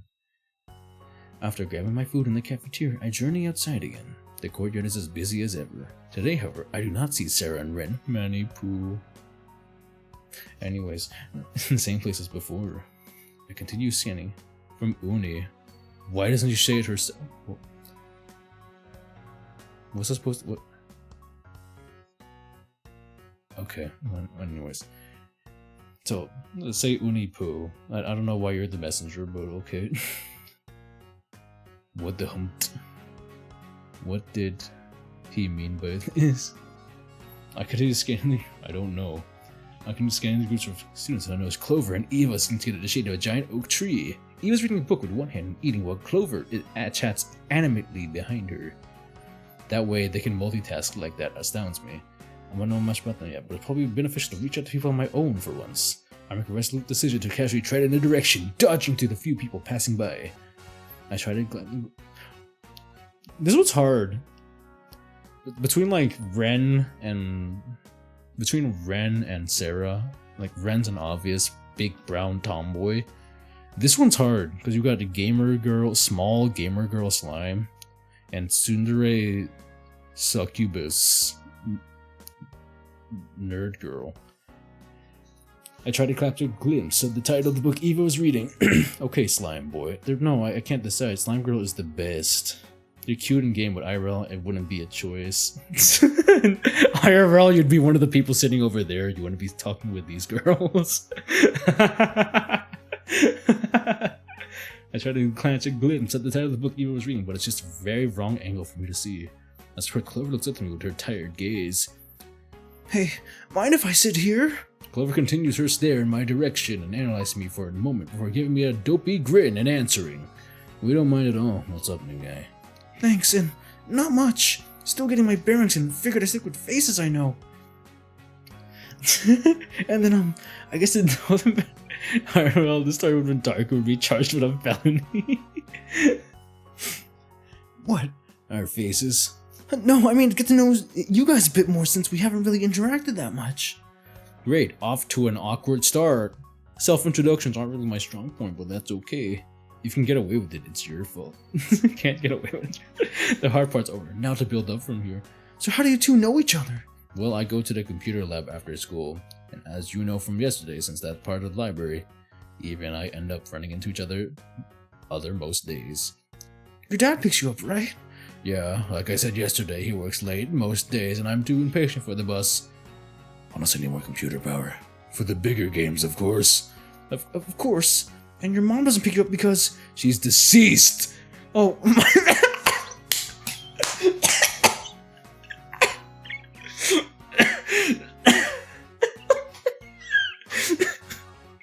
What the fuck? I just assumed she worked later. Guess I should be more sensitive to subtleties in speech. Don't worry about it. She passed away when I was too young to remember. My dad talks about her often, though, says I remind him of her in some ways. That's good, I suppose. Is she Natsuki from Doki Doki Literature? Bro, she's literally Konata. Yeah, apparently she was a scientist. His grandma was hot. Her. Wait, if her mom's a scientist, is her dad the slime? Or her mom a slimatist scientist? Future mommy. I guess like mother like daughter, since Clover seems to know her way around a computer and then some. More than me, for sure. While Clover and I are talking, I notice Eva peeking her eyes out from her book as she's interested in the conversation, but doesn't want to be too obvious about it. She's so Sundere. Ah! I think it's an opportunity to include her, despite the fact that she's busy reading. Her dad was a Lobecorp nugget. No! Her dad's alive. Her mom's not. So what book are you reading now, Eva? Eva jumped a little, surprised that she was called out while still peeking over at her book. He tries playing it off like she's still engrossed in this book. Who, me? Nothing particularly interesting right now. I'm catching up on a romance. That's your favorite, right? Eva blushes at this and gets flustered. A fantasy series! So it's catching up on a fantasy series. I mean, it has romance in it! That's a very high bold, but it's not a romance. Same thing, right? Most fantasy games I play don't have romance in them, so I wouldn't call them romance, but yours does. Oh yeah? What about your visual novel things? What do those count as? Hey, those could be sci-fi and fantasy too, you know. She plays visual novels. This girl plays visual novels. They're definitely close since they're used to teasing each other, but Eva seems to get flustered over it. Only Eva seems to get flustered over it. My intuition about Clover being a troublemaker was right on the money. She's perfect! How about you? What are you into? Are you a gamer, a reader, an athlete? Oh, you know a little bit of everything, but really. But if I really have to pick as a hobby, I was especially into, it would really be. I had to think about this a little bit. I really do dabble in novel hobbies, but I do have anything in common with these two that might build up our early friendship, or maybe prefer something they wouldn't care for. It's best to be honest with myself and others. There's no point in starting a friendship under false pretenses. What kind of hobby might I have in common with my new friends? Well, it's...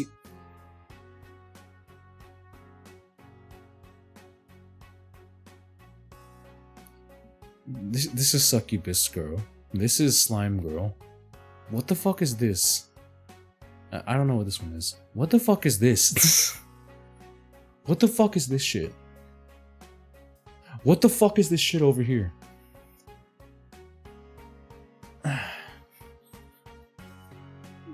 Choose it. Anime.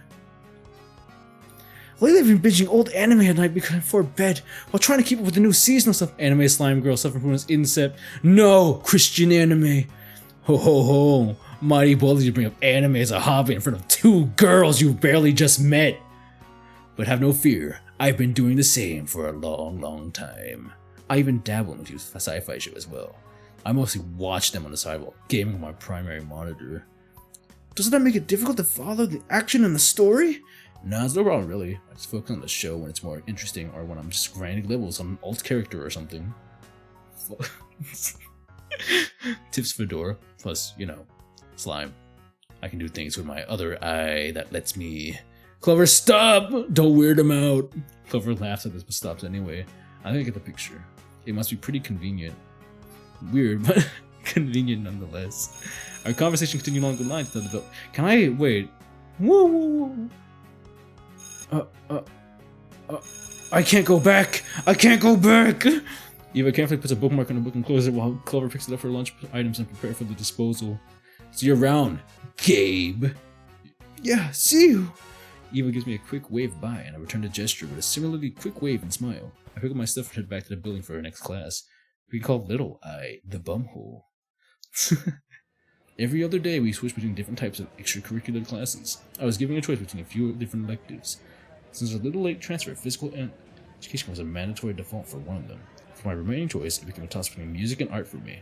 Instead of an artistic bone in my body, I figured I would try music, you know, where Araya is. Even if I'm not really good at it, I can try to blend in or even lip sync in the back so I don't stand out. I never been to a school that has anything other than band classes and electives, so this will be an interesting experience.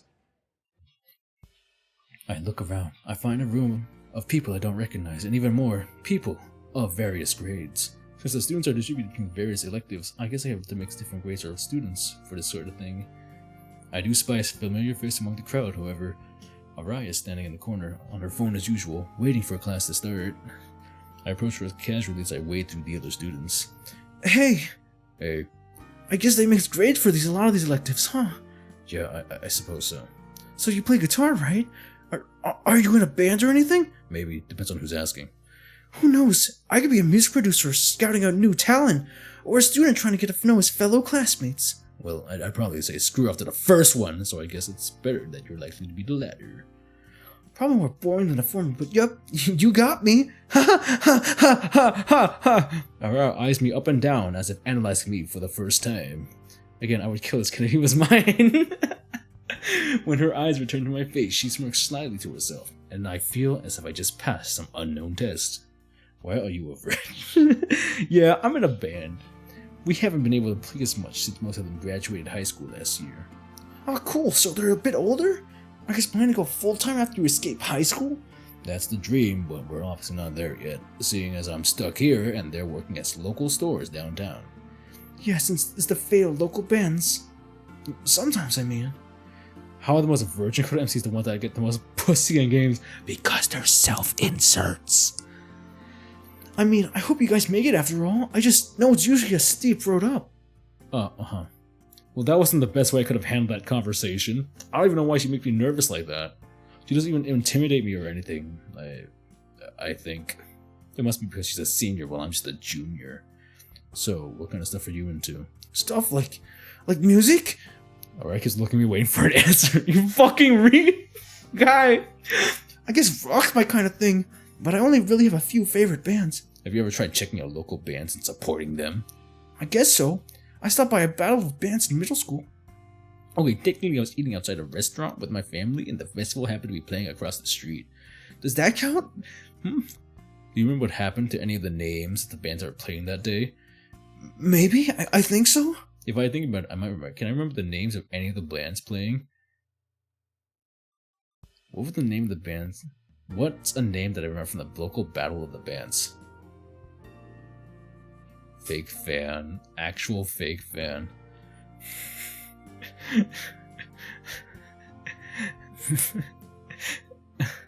Honestly, the pussy bitch MCs are better than some giga autist in terms of a confident chat. Yeah, you're right.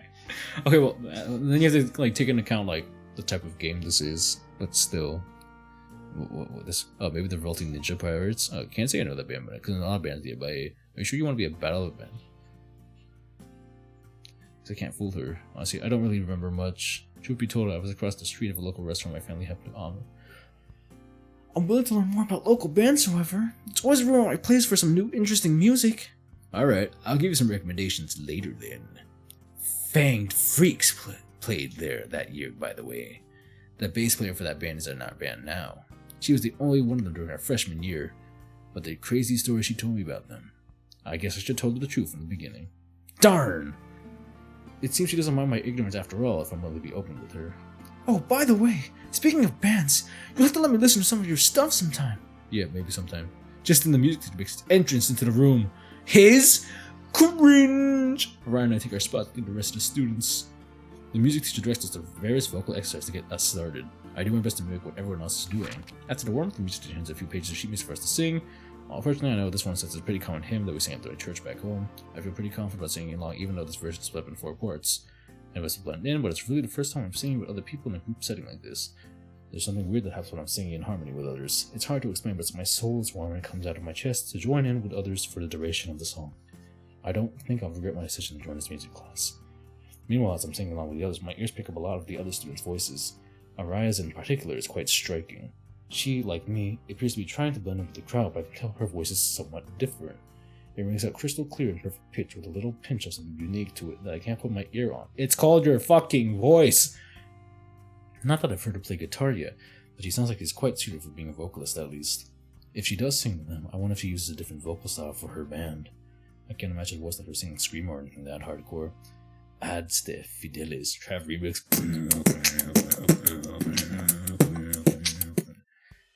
Maybe it has something to do with the inherent qualities of being a daywalker. After class, the choir members are dispersing. I approach Araya again, intending to compliment her vocal skills, but she slips away before I can get to her. For now, I just move on my day and move on to my next class. Good. The music teacher's so it's not even necessary to show an image of them. Just like that the rest of our day goes on by the blink of an eye. When the final bell rings at the end of the day, I'm reminded of a bet that was sort of made on my behalf yesterday during gym class. I had something to do in the contest we had. Sarah and Ren are really competitive, it seems. Since our team lost, I think Ren said I had to check out the martial arts club today after school. Either way, it's not like I'm obligated to go either, though I'd feel bad if I got her hopes up. I don't feel like...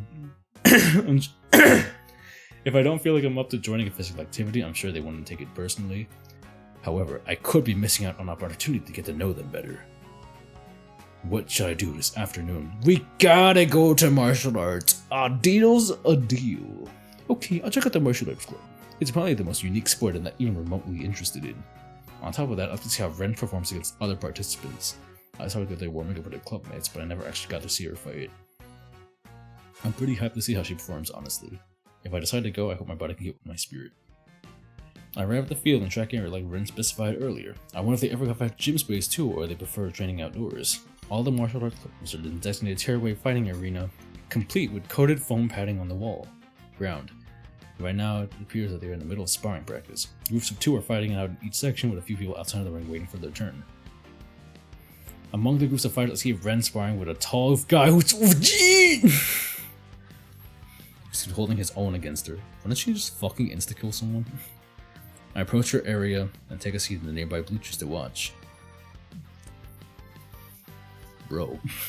Ren takes a kickboxing stance one foot another, which is far back behind her, keeping her balance. Her fists are up in front of her, enabling her to block every blow that comes her way. Out of the blue, she lifts her leg high above her shoulder and kicks her opponent from the side of the head. What an impressive kick! I wouldn't want to be on the receiving end of that. Her opponent stumbles back but recovers quickly. He comes back to face her, his fist also in front of his face, ready to swing. He jabs forward, getting a few good blows into her side before going in for that grapple. It looks like he gains the upper hand until Ren gets the better off his balance and flips him over her shoulder, straight into the ground. After a while, it's Ren's turn to take a break. Not after long, she notices me in the bleachers and calls out to me. Yo! I wave back, she heads towards me, sweat pouring all over her face and neck. She's so sweaty, the sweat glistening off her brown skin. Yo, working hard, I see. Every day, so you decided to come after all. Well, I did lose the bet that I was forced to, after all. Besides, martial arts is pretty cool. I figured I would check it out. Good to hear. So you didn't try it out, or? I just came to watch today. Just wanted to see what kind of stuff you guys do. Okay, but don't hesitate too long. I don't want to see you atrophy before you make up your mind. Don't think it'll take me long to decide. Besides, I'm already feeling a burn watching you guys sweat out there. If you say so. So what do you typically do to keep yourself in shape? You don't appear to be the type that veggies out in front of a TV or computer. But you don't think that much muscle either. I don't know if I should take that as a compliment or an insult. That's an insult. You just got insulted. She just said you called you fucking weak and slobby and flabby. She called you mid. She called you average. I think she means well by it, however. I mean, I have a basic morning workout routine. Push-ups, sit-ups, and squats. Nothing too intense. Although I could improve my diet a bit, I guess. I can help with that if you truly care to improve yourself. What kind of things do you typically eat on a day-to-day basis? Well, my diet isn't anything to necessarily proud of, but it's something I can improve on. What does my day-to-day diet consist of? It consists of breakfast bars. I know it because you told us. I start my morning with a breakfast bar and then kind of eat whatever else I can find for the rest of the day. Ren shakes her head at me with her eyes closed and looks back at me with a somewhat stern look on her face. That's no good, Essen. You gotta treat your body better than that. You know they're usually filling and... I know they're usually filling and even have more protein powder nowadays, but they have so many unhealthy ingredients in them, like hydrogenated oils and preservatives. Yeah, I know, it just I kinda get in a hurry, you know. There's no excuse. What's done for proper health and nutrition, especially if you plan ahead. I know she's right, so I nod my head in shame. I'm not against constructive criticism, I suppose. If I do join, I'll probably need a lot of work on my diet and workout routine before I can spar with someone like you. Ren laughs at this. Does she find it amusing that I have a chance? Or is that she's happy I'm willing to work on myself? We all got areas to improve on, is it? Don't take it too personally. Just make it my business to help anyone on the team improve. I want the best for everyone here. And that's what teamwork is for. Elevating each other to our highest potential. She's really selling this for me. Camaraderie seems to be lacking among people in general today. What's better way to improve it than lifting up your personal fellow man or girl in her case, or Monstergirl in her case? Well, it's about time for a spar again, but if you need any questions to me, ask about the martial arts club before I head out. Nothing in particular, but if I come back with anything, I'll let you know. Sounds good. We'll keep up the workouts and maybe push a bit further every day. I'll keep that in mind. Ren jogs back to her sparring circle and tags a new person with her. I love her accent. She's back to kicking someone's ass right now. She never seems to have lost a fight. I wonder if there's any real competition for her here, or if she has arrived at another school somewhere. After some time, I make up my mind and head back to the dorms to catch up on my reading assignment. I arrive at my room, prepared to continue my assigned book. Thoughts of the day distract me, however. Thinking back on music class, I feel that I did come out today with a bit more appreciation for music and the performing arts. As much as I enjoyed music class, I could also see myself reading the semester away. I wonder if having a reading partner in the library would make it more enjoyable. Eva did have some great suggestions after all, even if they were kind of mid. Maybe I'll have similar feelings with martial arts. Who knows? If Ren had anything to say about it, it'd be likely a full-time commitment. Am I ready for that level of intensity? Regardless of what I end up doing and who I end up hanging out with this year, I feel I should take every chance I get to become closer to people. I only have 2 years left of high school after all. My thoughts on high school. Now settled, I pick up my book and start reading again where I left off. Do not be deceived, Wormwood. Our cause is never more in danger than when a human, no longer desiring, but still intending to do our enemies God's will, look around upon the universe from which every trace of him seems to have vanished, and ask why he's been forsaken and still obeys. An interesting take on how non-believers might threaten the cause of demons. This brings some intriguing questions within me. What might a non-believer cause a non-believer to obey? Perhaps a sense of brotherhood among humans? The empathy one feels in the heart when they see someone else going through hard times? Societal pressure in general? Eva mentioned the term natural law before, a concept she cites that common morals are inscribed upon our very hearts, often interpreted as the conscious. Perhaps that is something shared between us all, even the criminals who might rebel against it. Maybe less so to those who have hardened their hearts. It is, after all, possible to dilute and erode your conscience. Regardless, it's a reassuring thought. Even if we're having difficulty finding personal evidence of God in this world, He still has etched His very nature into us, where we still might have hope of reaching Him again. I continue to absorb the wisdom contained in my book until it's time for me to retire for the night. I wonder myself, how can I apply everything I'm learning to bring about a better world, both generally and for the goals I have for myself? And what are my goals right now? What should I be focusing on to obtain the best outcome for all the things I want? I switch off my light and try to sleep despite all the things racing in my mind. This is a long demo. Today is a bit different since the first page was replaced by Mass on Wednesday. I arrive a few minutes early among the steady stream of other students who are slowly trickling in. I look around to see if there's anyone I know. I imagine this is a fairly diverse campus. Not all the people I know will be here. Toward the front pews, I see dark hair and little red horns of Eva poking out from the midst of a crowd of students. It's not very common to see the front pews of a Catholic church filled, a detail many priests like to half joke about once in a while during their homilies. It must be something about Catholics feeling they have a more private spiritual relationship with God. This contrasts many other Christian denominations who may feel a more publicly outward connection. It's hard to guess. It's balance between the two that's probably in everyone's best interest, but to each his own. Not for long, before I see the black hair of Damien's head facing forward. He's currently kneeling in prayer, so I don't think I'll go and interrupt. It would surprise me to see Clover arrive here, so I look to see if Sarah or Ren has made it, assuming they're coming. Coincidentally, soon after I think this, I hear a familiar voice behind me. Good morning, Gabe. Your morning! The difference in dynamic between the two is obvious. Ren used to be a slower part of the mornings, but is ready to go, while Sarah's clearly always on her best regardless of the time of day. Good morning. I noticed this kind of thing option during the week, but does that mean you're Catholic too? Well, not really. My family's Southern Baptist, but Mass is close enough to a worship service to me. Still go to the local Baptist church sometime near Sundays. You should come sometime. I know that's best for me since I'm Catholic. I have no reason to refuse if Sarah asks again in the future.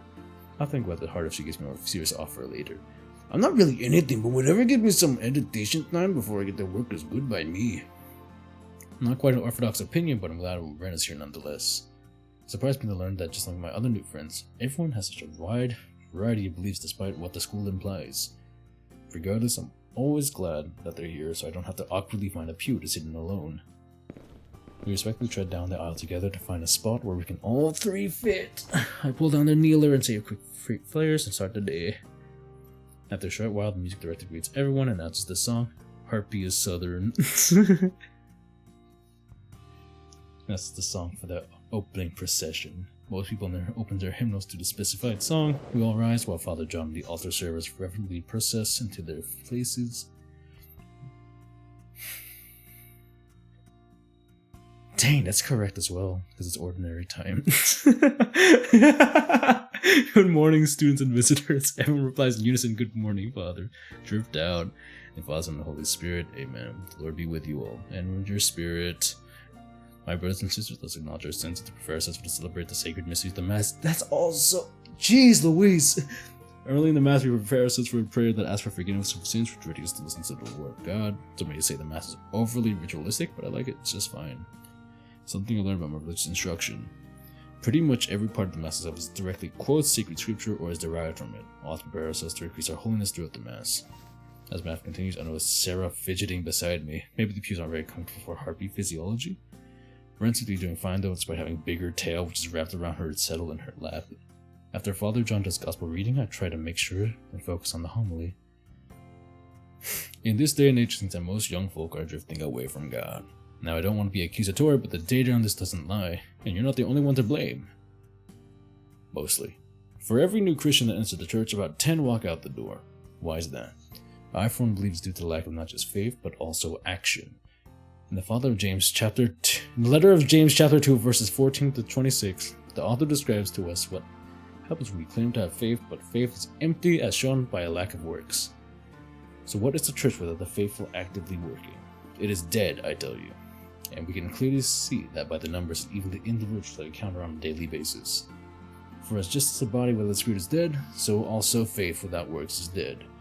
How can we revive this faith in ourselves and our peers and our loved ones? Fortunately, it doesn't have to be boring as you may first think. It doesn't have to be feel burdensome to get up and help out.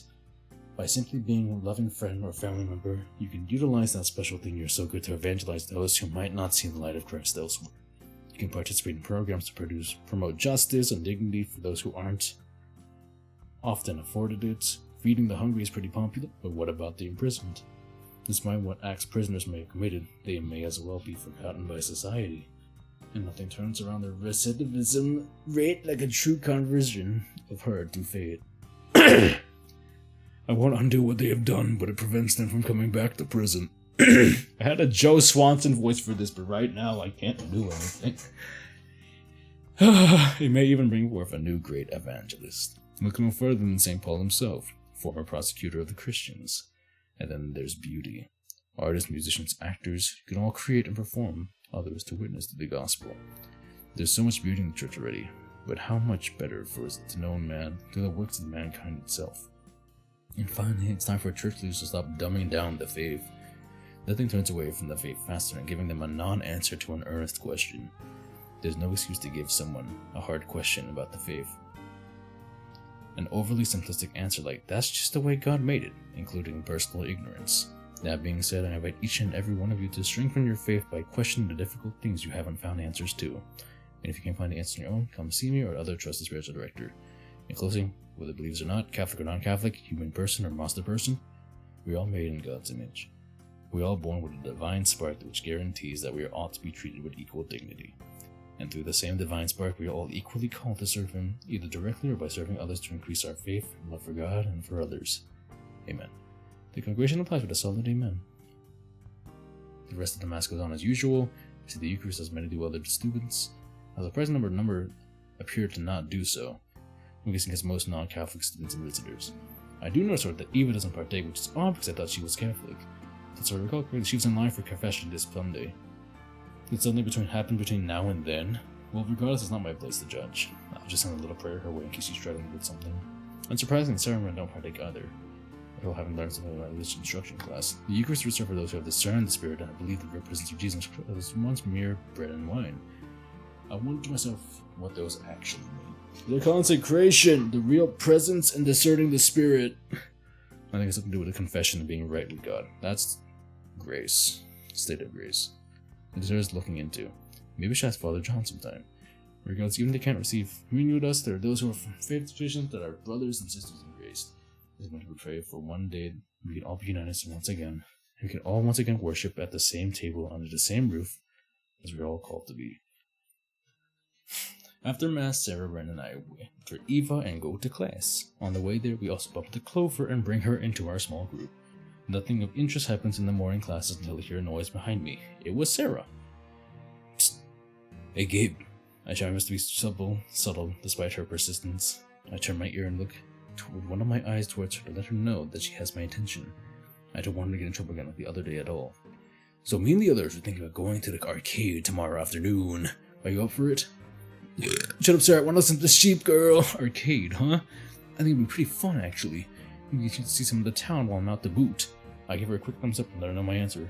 I can feel a smile beaming behind me. I didn't really expect to do much this first weekend on New School, but my destiny seems to lead me down a more social path. I wonder who all is coming.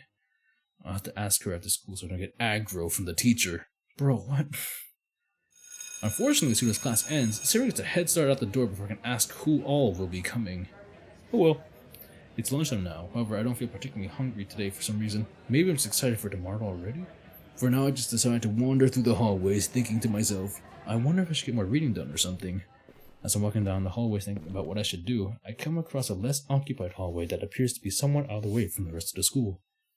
Cheers! I venture down to the corridor as the chatter of other students go to lunch slowly dissipates. I run the corner into the other wing that appears less used than the rest of the school. This is where I go for my music class yesterday.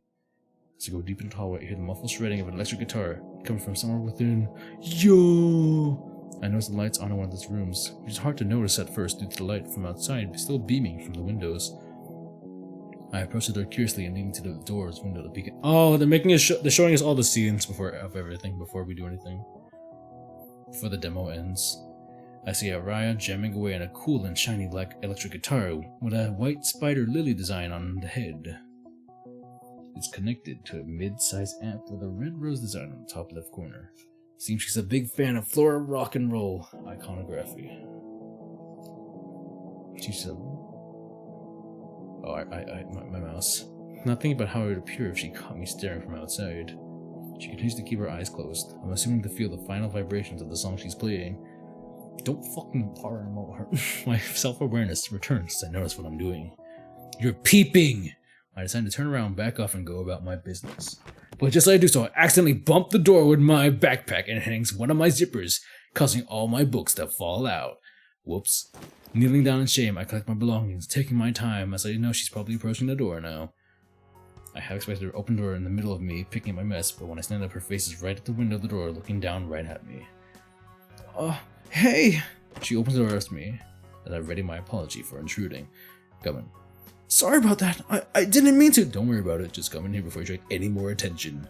I hurry inside at her request. Alright, shuts the door behind her, leaving me in an awkward position after being caught after listening in. So, I was just walking by when I heard your guitar playing. No kidding! Also, I know this wing of the school is empty at this time of day and you'd have to be walking out of your way to get here too. Want to explain that? I was bored and looking for something to do. You make a habit of wandering around empty school. So we walk on empty school corridors. Would you believe me if I said yes? I pray my attempt at humor lightens the mood a bit. Not really, no. Darn, I didn't think it would work. I'm just not used to having company in here while I play. When's the Damien scene? When am I gonna see a Damien Live 2D scene? Sorry for intruding then. This is where I used to play with my bandmates before they graduated. It's been a while different without them here, but I'm getting used to it. I guess you can't meet up with them as often anymore, huh? No, they all had jobs, though we can meet up on occasion. We just have to keep the band together, you know. Especially if we want to. Never mind. What was that? I guess they have some kind of goal in mind, but since she doesn't seem to want to share, I won't press her. What genre do you guys play again? Alt-rock, punk, metal, industrial, basically anything with a darker vibe. True to her looks then. Not to criticize her too harshly, but I would have guessed most of that from her appearance alone. Not to mind, I have nothing against the look of the genres. Anything you're willing to play in front of me? What, your free concert wasn't enough? Hear me with an encore? Mariah puts a smirk on her face, apparently amused at our discourse. She made it of getting strumming her guitars before. The melody seems improvised and not too familiar, but it definitely has the feel of someone who knows her stuff. Not that we're any kind of expert to judge. I sit and listen for a while mesmerized by the sound of her guitar. I've never seen that deep into music, but hearing someone play live awakens some kind of spark within me. It's almost as if someone must want to pick up an instrument. Almost. I sit there and enjoy the music until its completion. As she finishes like she did before, she lets the sound reverberate through the room while she's soaking in the last note. Bravo! I'm impressed! You must have practiced a lot to get this good. Thanks. It wasn't easy, but it was a great way to escape anything that was going in my life, so I just kind of attached myself to it. I never had the opportunity to play anything myself, so seeing someone so skilled up close is something else. Well, I take that back. I was forced to play a recorder in elementary school one time, but that didn't last very long, as my parents could only send hot cross buns so many times in a row. I feel kind of self-conscious taking up too much of her practice time, so I decided to give her space back. I don't want to keep you from her practicing, so I'll get out of your hair. Aurora doesn't respond verbally to this, but she does give me a little smirk. I'd like to list those recommendations you mentioned earlier, if you don't mind. Want to trade cell numbers? You're pretty smooth for an underclassman, I'll give you that. What the fuck? She holds her hand out with her contact information I entered in my phone. I'll send you a few things to get started. Martial arts basketball swimming recorder is Gabe Asian. Everyone is like the recorder in elementary school, though.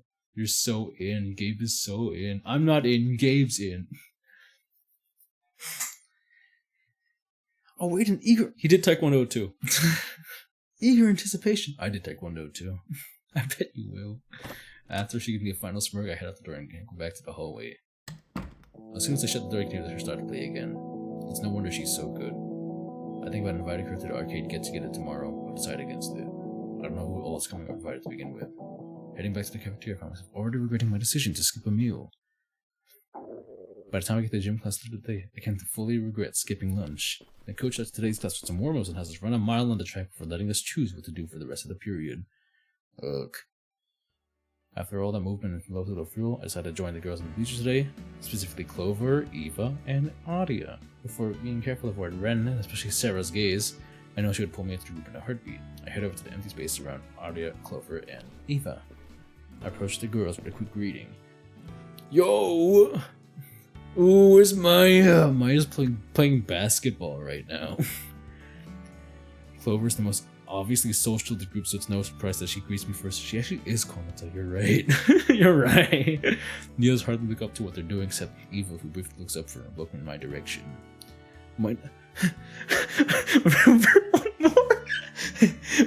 Room for one more?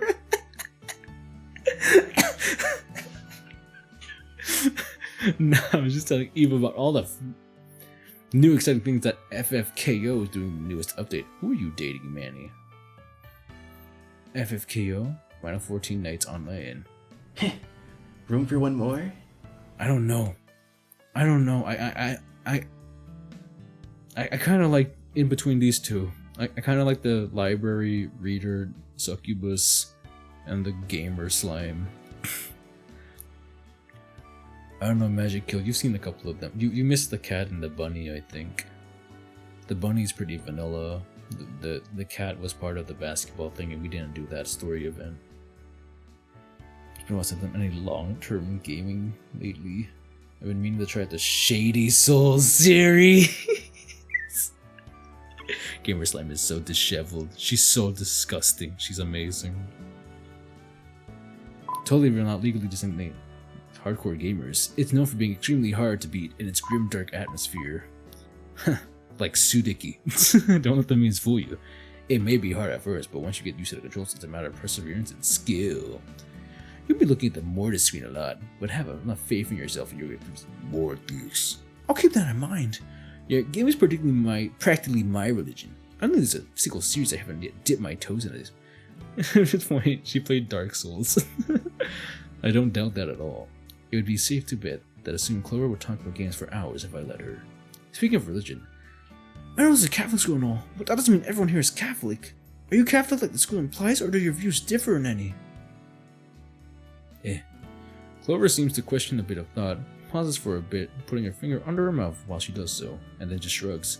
I don't know. I don't really think about it that much. There may be something up there, but I don't see the point in making a big fuss about it. Clover's answer is a bit surprising to say the least. An atheist and agnostic going to a Catholic school. I guess that shouldn't surprise me too much. He was probably Catholic that saw her in line for the confessional, but I want to hear her thoughts on the matter. In fact, I want to hear what Andrea says about the topic too, but maybe I shouldn't. It's a sensitive topic after all. Speaking of Andrea, who already knows her musical taste, it'd be a safer topic to include more people, and since just about everyone listens to music. TV shows are another safe topic, I guess, and give you some insight to everyone. Just about how everyone has a show or two they're streaming, whether it's popular stuff or something older and niche. If I'm going to redirect the conversation, now would be a good time. What should I change the topics to?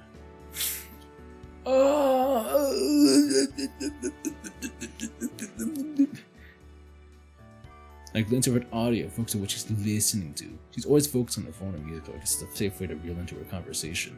So what kind of music are you guys into? Not the most inspiring segue into a new conversation. As a response equally as creative would be, I listen to anything. This girl listens to video game OSTs. Hopefully I get better answers than that. Not to surprise you, but fucking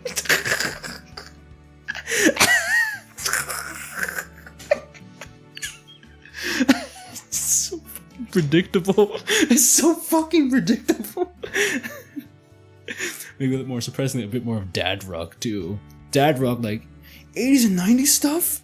Yeah, anything your dad might have listened to while growing up. Cause I fucked your dad.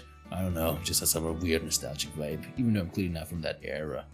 It was a different time, so sure. How about you, Eva? Do you usually listen to anything while reading? Peanut. Classical music is pretty good for reading.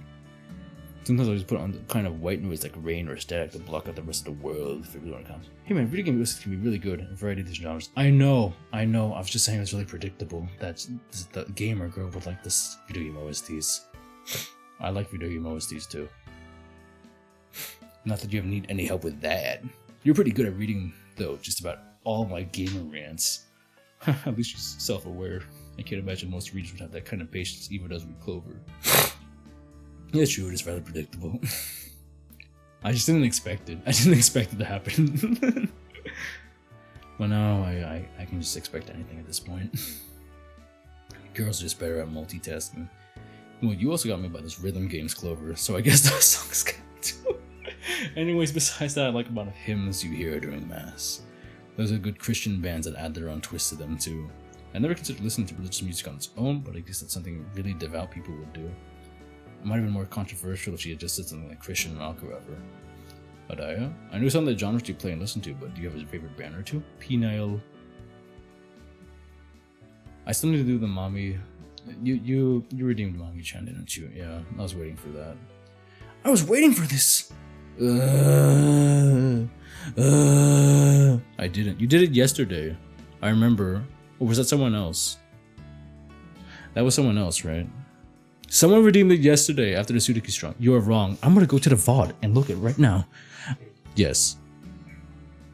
Oh, someone else redeemed it. Okay. You're just the go-to guy, Nero. You're just the go-to guy. I half don't expect her to be listening, but to my surprise she speaks up. Why me? I don't know, you did it last time. Not really. What the Sigma? I just have a handful of favorites, but I really like discovering new and obscure things. Often I'll open up a streaming site, go to the indie labels and sort by the lowest listen count. Fuck off. Also, penis. I slammed my penis in the car door. You slammed your penis in the car door. All the random new stuff keeps inspiring a lot of my sound. So that's where you get your musical muse from? Basically, just whatever songs or lyrics that trigger something I want to do. What the fuck? You covered up audio with your farting on the door.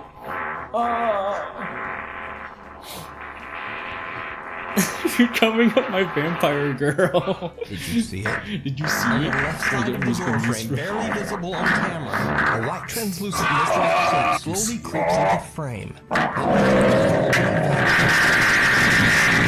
As it should. So, what do you think?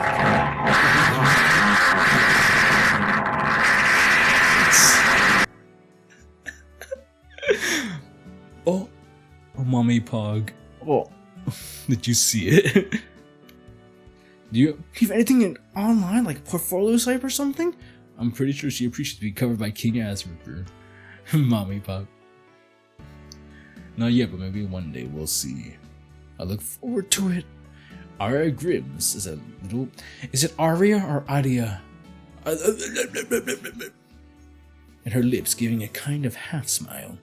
I guess she doesn't mind the attention after all. I want to hear her play more, but since she's guarded about it, I'll try not to push it too much. Just then I hear Sarah call us out to do a free throw contest. Despite my hunger, despite my funger, I don't really have an excuse not to do so, so I agree. I'll be down there in a bit. Well, I guess we shouldn't keep her waiting. They seem pretty competitive out there. Have fun. I raise my hand to say a wave bye. Clover does likewise while Eva nods toward me while putting her focus back on her book. There's the cat! There's the cat! There's the cat! There's the cat! I headed to the bleachers where Sarah and Ren and Maya are waiting for me. This is just different color picked crumb. Was that why Muppet? It's just red crumb. There's much time to warm up, so my first few shots were a bit sloppy. I managed to beat Sarah and Ren's score, but Maya takes the cake with a perfect 10 out of 10 shots. Apparently Sarah and Ren had another running bet that I couldn't beat either of them, but since I beat everyone but Maya, I was granted immunity. I have to bear in mind how competitive they are when it comes to sports, so I don't keep getting a lesser target in bets. The final bell of the day comes, to much my relief. Having skipped on much earlier, I vow never to do that again, or at least keep another breakfast bar in my backpack for emergencies. After giving a quick snack from a nearby vending machine, I head for the library to get some more of my reading done, just for a change of atmosphere. Entering the library once again, I take in the atmosphere again, while the voices in the hallway slowly fade away. I see myself on the tables away from the other person so I can concentrate on my book. I settle in letting myself get immersed in the points that the author is trying to get across. I suddenly notice that something cold and wet hit the back of my neck. I look around to see what it could have been. Nobody's quite near enough for it to have been someone around me. I look as well to make sure it's not leaky air conditioner vent. I've seen something like this happen before in buildings from poor maintenance. Whatever. I wipe the water off my neck and turn back to my book. After another short while, I feel again, yo, someone's squirting on him. What the Sigma? As I say it out loud, I stand up quickly and look around.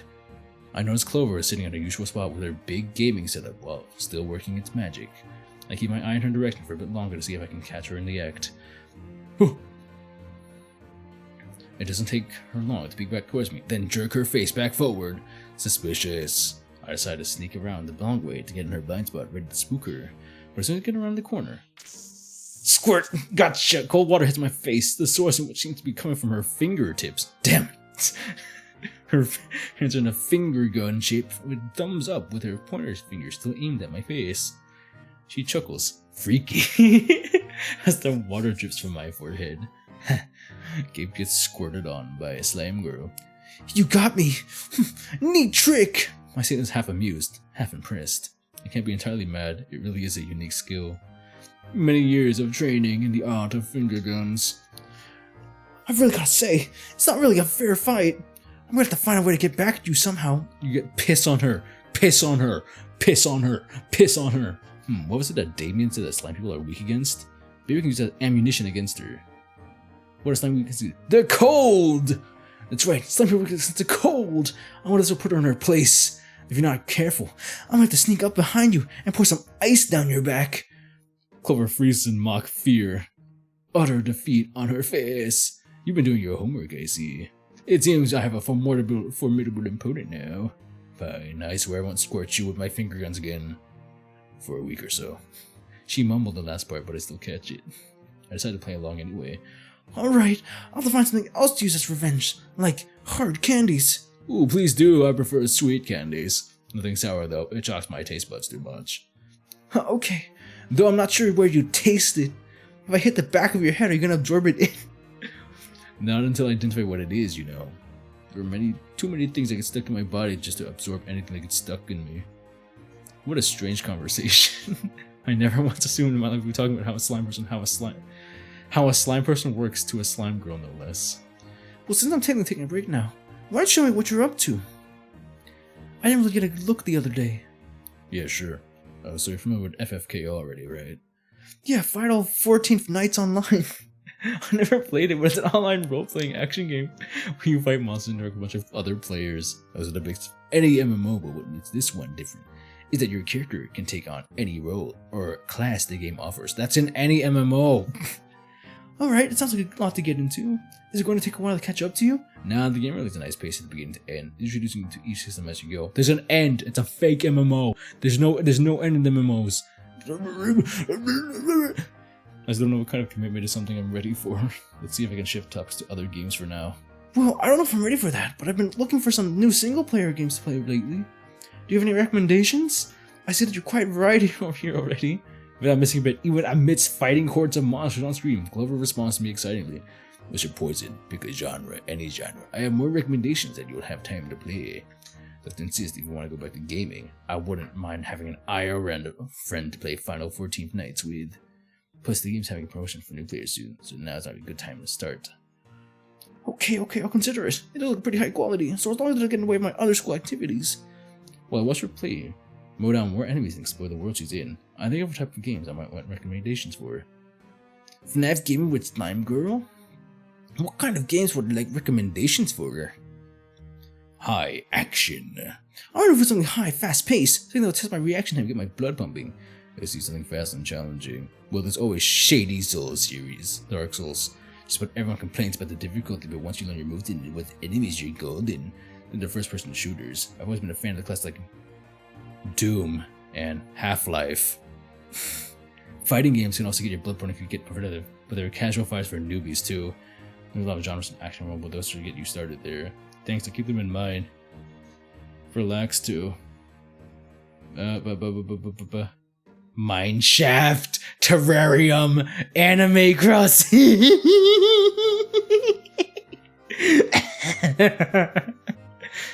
Sandboxes, simulation games, Ram World, Roller Coaster Capitalist. Rhythm games. She didn't recommend any rhythm games. Cringe. Okay. Story heavy. Tell me it. Say it. Say it. Usually anime arts are, but some Western style VNs have been doing a good job keeping it up to, said the visual novel. I played like this. Stay fake cake series as well as Tori games. Any fake fans? Any stay/fake fans? Any fake fans? Don't post gore in my chat, Smuppet. No gore in my chat. Astolfo. Astolfo is canon in this game. The Love Dove series. Wait, which was that one supposed to be?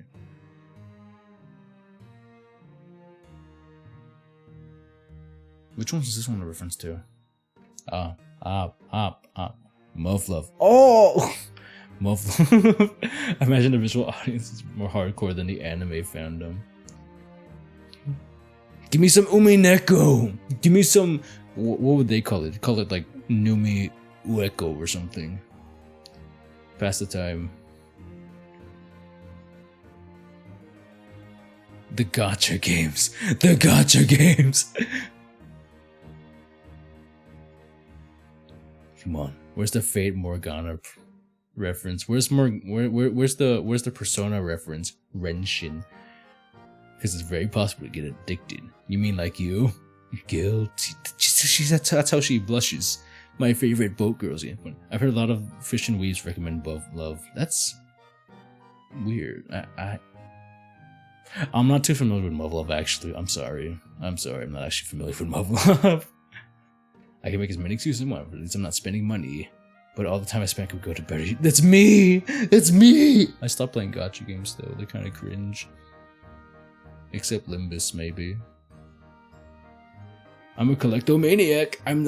I just like all the cute characters. I'm a collectomaniac. I can stop anytime, I swear.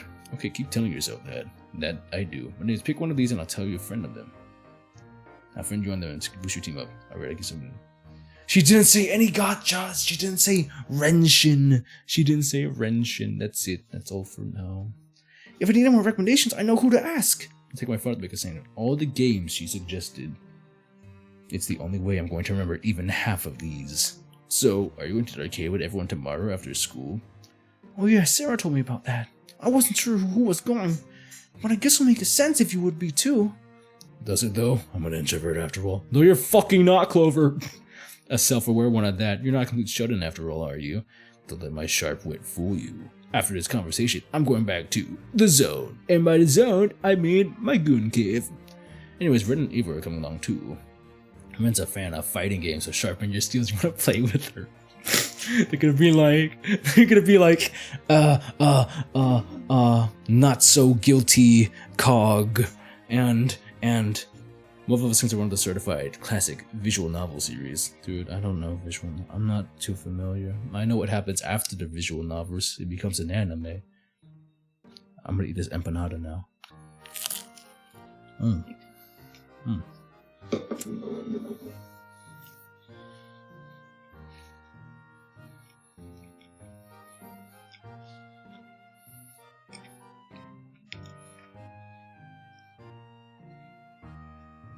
The succubus girl's good at rhythm games. The succubus girl plays Muse Dash. And also Taiko.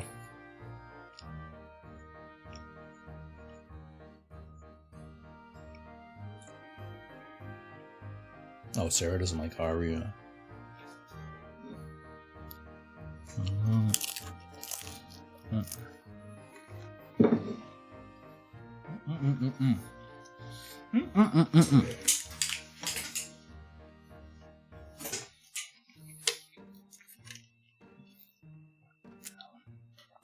Oh,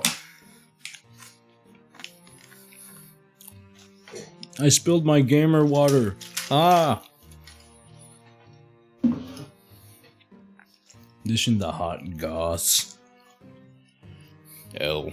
Oh, some sort of bad blood between them? It's a religious difference. Sarah was raised hardcore, evangelical Christian, while she seems fine by people like me who don't care about religion. She has a problem with Arias. Danny CL0308? No! The best viewers on the occult. Oh. What, like pagan stuff? That's a bit more surprised me than her just saying that she has issues with religion. I've never really taken any of this stuff seriously, considering the myth and all that silly shows about that air about witch coverings and whatnot. Is she into it seriously or just like a fascination with it? I don't know, it's not concerned me that much since I'm not close enough with Aria or Sarah to get involved. Just saying, if you want to invite Aria, keep that in mind. Well, I'll think about it. In the meantime, I won't keep you from what you're doing here, because I was going to try to finish this book before you snipe me across the library with your piss gun. Hey, sorry about that. You made some of your own. Yeah. Would you like a warm one? No, I'm fine. Have fun with your slime. Yeah. Slime.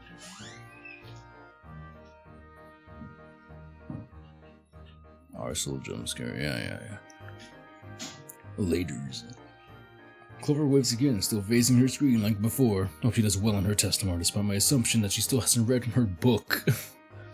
Then again, if what Sarah says is true, she might not have a problem being naturally smart and all. I wonder how she'll make up for the knowledge only found in these books, however. Well, not my problem, I guess. I better find some place outside of Clover's antics, if I want to concentrate this time. I exit the library with my book in hand, so thinking what the best way to read it could be. I thought across my mind, so check out the basketball club instead. I think this is the last scene. Okay. I checked out a martial arts club with Ren yesterday. It couldn't hurt to check out my other sports options. Plus, I could tell this option to hang out with Sarah. What if I just put auto? I still have enough time to read for tonight and tomorrow regardless. And it's not like I won't have free time. Either way, I won't have to check out the remaining sports club now. I'll probably lose interest in it altogether. We gotta do this afternoon. We have to go to the basketball club.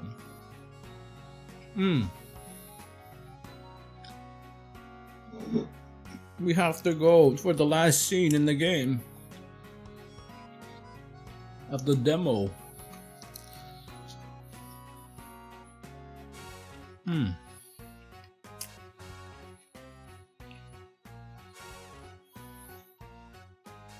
Why are they meeting up outside? Oh, right. Armpit!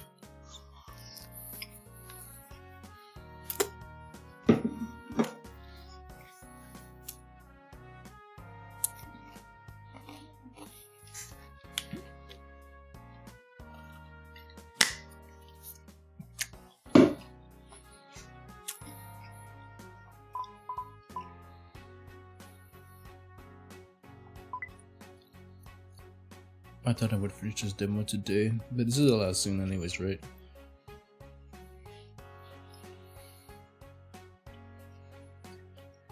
Oh! Jonathan Farwins and excitingly prances over to me. Hey Gabe, I'm glad you came. Well, I did have fun with the game we played the other day, even though we lost. There's still the Damien scene. Shoot, you're right! The Damien Yowie scene. More serious thought. That's great to hear. The actual basketball tryouts aren't for another month or so, since basketball season starts in late fall, but they do like to get the drills early in the year to keep their edge up. Right now they only have 9 people on the sign-up sheet, so it'd be a big help if we had more people to even out the offense and defense. At the very least, I won't be benchwarming even if I doubt I get a starting position. That is, if they don't get many more sign-ups.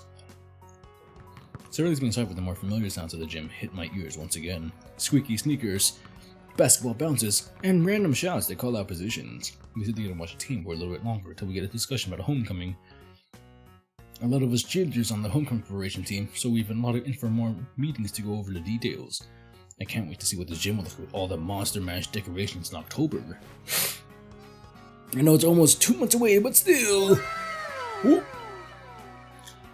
Rima.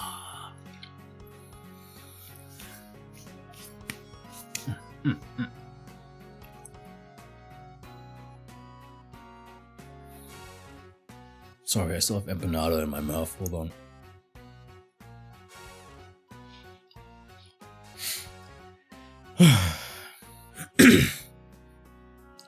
We will go till 9:17. It's kind of ironic to me that a Monstergirl getting excited about an event where people dress up as well. Monsters. I decided to bring it up now since Damien said such things about are usually fair game. No need to treat people differently after all. So what kind of things do Monster people look forward to dressing up as Monster Mash? Oh yeah, since you're not used to all this coming from a public school and all. Honestly, most people come to whatever they feel like as any non-monster person would. Although it's... My forearms keep cramping. Although it's funny when a monster person dresses up as something completely... In a completely different direction from their monster type. Space. There we go. Once rather my dad dressed up as a lion's mane and a tail. Everyone kept calling him a manticore because the tail looked like a snake and the wings came by default. How about you? Are you planning on dressing up? I don't know. I haven't really thought about it that much. Plus, I don't have anyone to go with.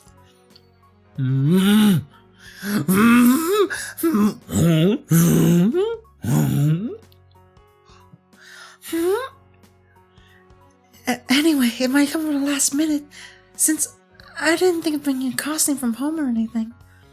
It was not too hard to throw it in.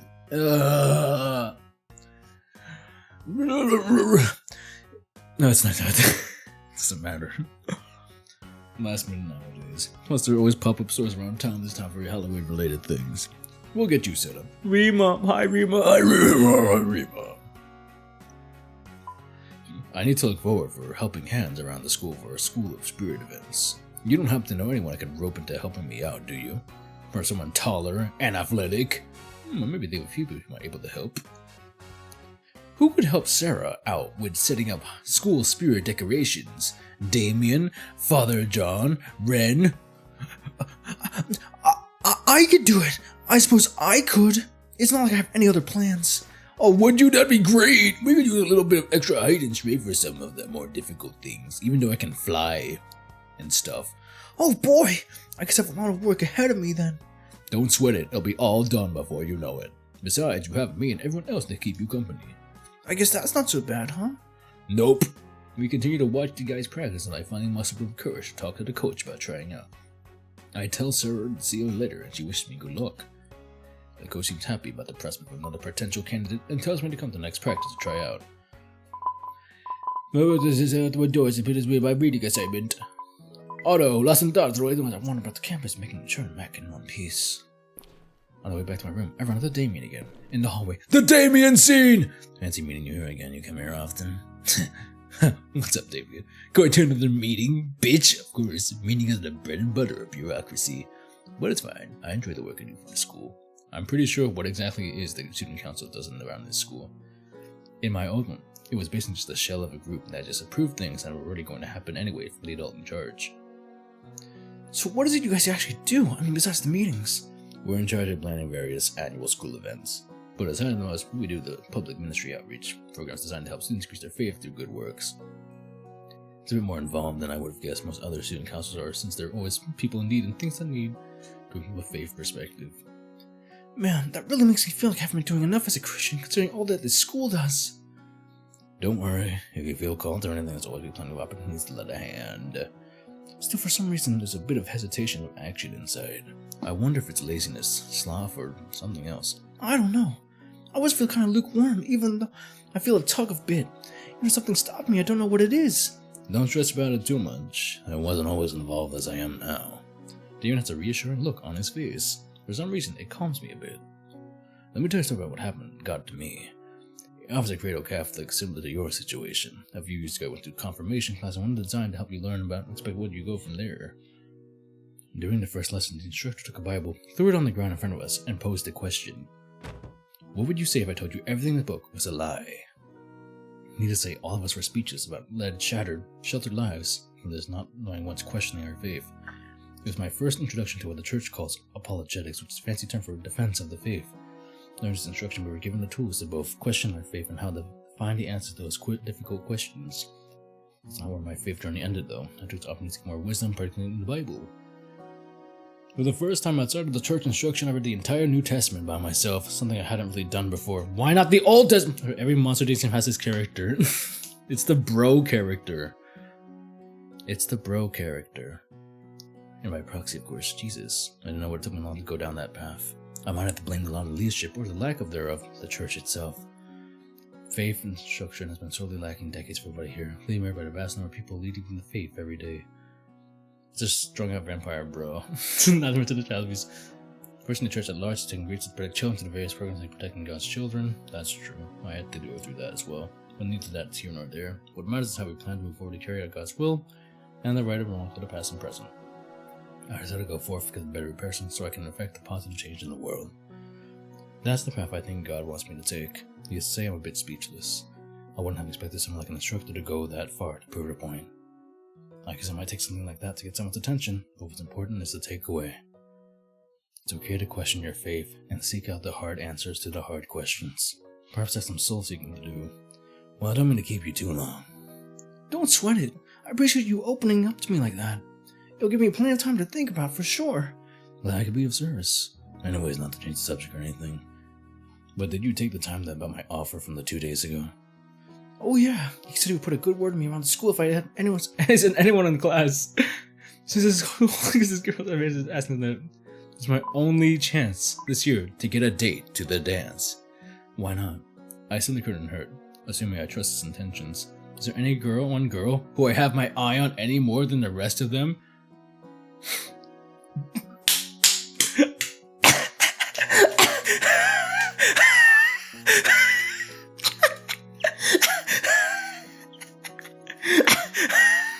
It's real. The Damien scene is real. Phallus. The Damien scene is real. There's save slots, I forgot. They gave every verse in every one of these, I swear. Not taking him too seriously, I pretend to pour my heart out to him. You, Damien. Ever since I laid my eyes on you, I haven't been able to keep my mind off you. Didn't seize me for a moment. Then we just both bust out laughing. You had me going there for a second. Unfortunately for you, I'm already married to my duties. So I consider myself taken. Drat. And I was hoping for more friends in high places. In all seriousness, who should I ask him about? Damn it! The Damien scene's fake! But you're seriously holds that face. He's like, really? Really, guy? Really? Really, guy?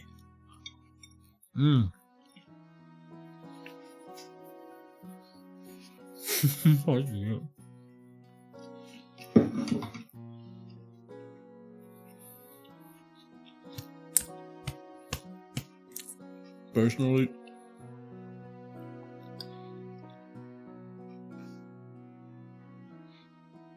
I like the succubus girl who reads, honestly. No. Good choice. This is my personal thing. It's my personal thing. It's my personal thing. We can look at the other one. I saved this one. I made a save point so we can look at it again. See what happens. I noticed Eva's showing a bit of subtle curiosity towards me when we talk. I wonder if it's similar religious upbringings. Totally, she's a book nerd at heart, but her soul belongs to God and His church for sure. Do not save scum. Commit. But I want them to see the other options because I know you guys aren't going to download this. If someone doesn't sweep her feet off in high school, she might as well be happy as a nun. This also means she can keep her frustration in check. He also have a bit to say when bickering with Clover, for instance. If she treats Clover like a sister already, I can't imagine how she'd be with multiple religious sisters. I get what you mean. Anyways, I spread some rumors about your piety, and I'm sure she'll hear it from somewhere. That would be more true than not. Thank you. Guess she'd see you both in class and masses per week then, Brother Gabe. I'll pick up a reading hobby. You've got a lot to catch up on.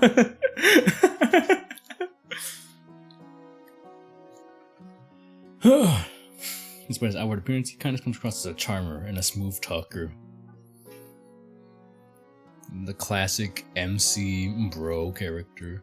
Alright, we'll have a date with the student council to get to, so I'll see you around. Let me know if you need anything. Sure thing. Take care. See ya. Damien starts back to the hallway, throwing his half-hearted wave over his shoulder behind him. I was the urge to way back to time, recalling the absurdity of doing so last time. Lazy on the phone next to my bed for streaming my book. I fall back to my bed, lay back, reflecting on the day's events once again. Imagine date's more literal than he lets on. Do we have to go to the arcade? How long is this demo? Holy shit! What?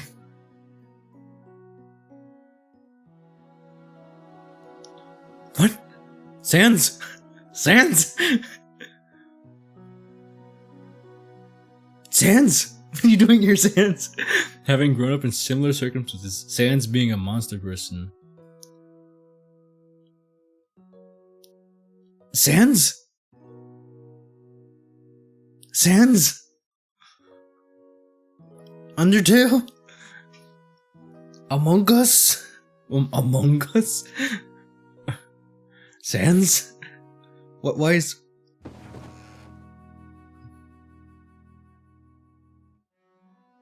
Having grown up in similar situations, Sans being a monster person. What was that? Undertale Sans? What the f... it's a typo. I'll tell him about it then. I'll tell him about it then. Maybe I had someone that would encourage me to go seek a deeper meaning. I mean, it's like minus.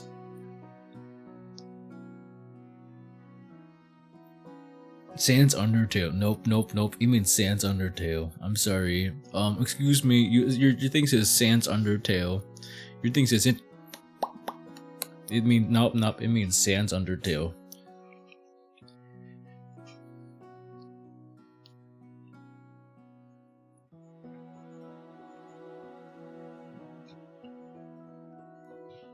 PP. Oh, this might be it actually. He's reflecting on everything, all the people he met today. Undertale brain rot has fully ruined him. Oh. The only person he exchanged numbers with was Aria the whole time. She's just a loner.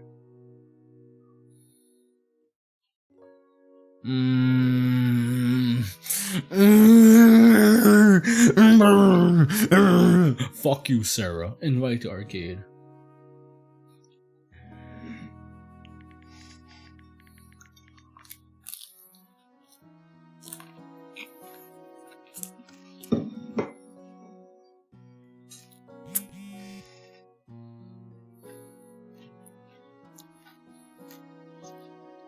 Woo!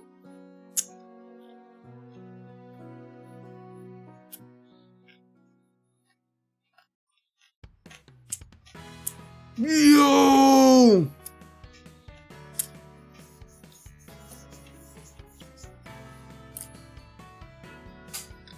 This is it. This is the one. Super what? Super ass ripper RBG. Find out the wacko represents the library girls. A hidden. Every one of my friends feel quite unique in their own regard. I don't see the fact that they come from a diverse range of monster people. This is it, Luigi. This is it, Luigi. Each one of us has unique personality, background, and circumstance. But the one thing that unites us all is the fact we all created an image and likeness of God. Regardless of who we are, what we believe, and where we come from, we're all united by that fact. I pray we all can love, have fruitful relationships, friendships that bring us closer to each other, a more perfect world, and to God Himself, and that you're reading wholesome Monstergirl Academia. I hope and pray that you also get something out of it as well. Peace be with you all, my brothers and sisters in Christ. Amen. Well, how'd you enjoy the demo of Wholesome Monstergirl Academia? If you want to see what route you'd mostly go down, wait until the end of this little outro. Want to see what route you'd mostly? If you want to follow her updates, check out her Twitter.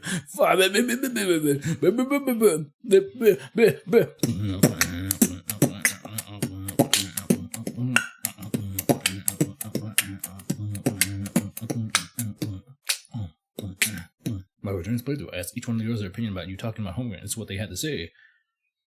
Gabe, he's a good friend, but he's not really my type. Oh! Perhaps he's some more school spirit.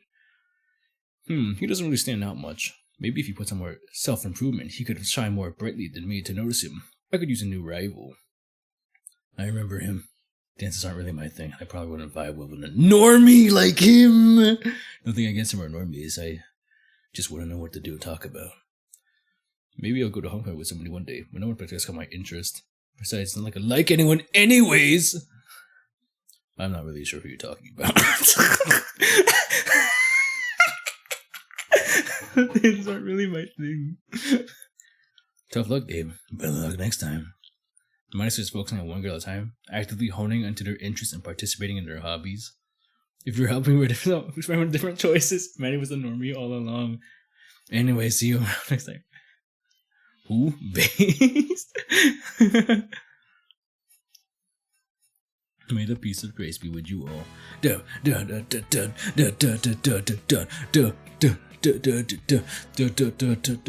I speed run? Let me speed run. Wait. Let me speed run.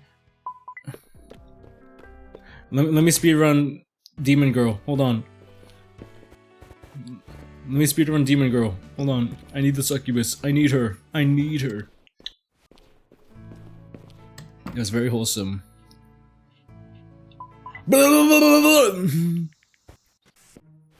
We went through a lot. That's a lot of dialogue we went through, actually. There's so much dialogue.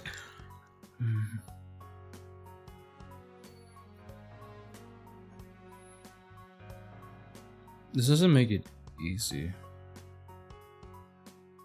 It's fucking socializing. Which one would be more Arya? Which one would be Eva core? I want Eva. Fine, we'll go for the slime. We'll go to the slime. We'll see how. Fuck! Wait, she plays Street Fighter! Ren plays fighting games, I forgot! Immortal Combatants and Super Mash Brothers.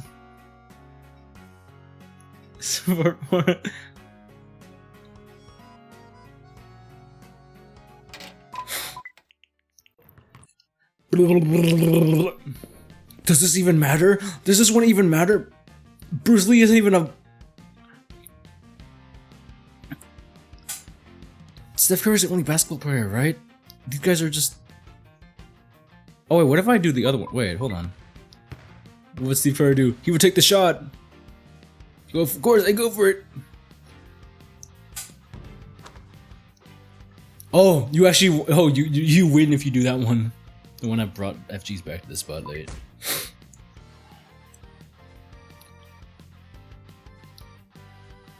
Oh, you can actually win the game to do this one. Okay. She's salty.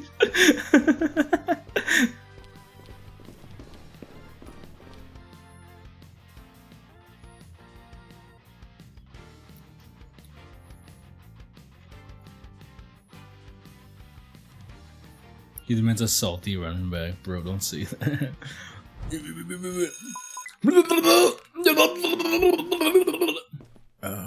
evolution of man. Give me everything. Give me everything. Give me everything. I'm done. I guess this is more like.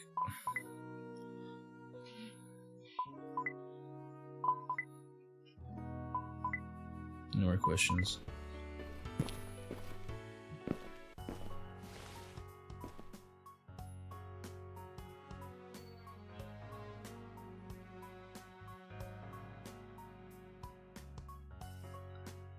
Yeah, if you mean that I need to focus on one guy more, it's like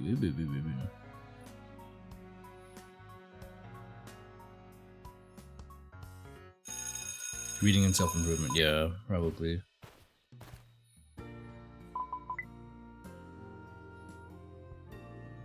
And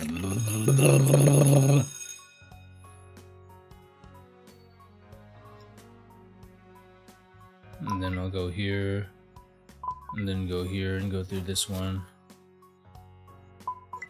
Then you go through here. I could do it.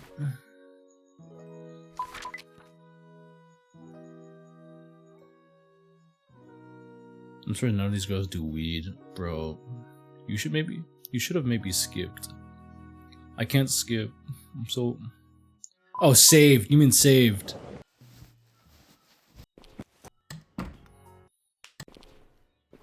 For time.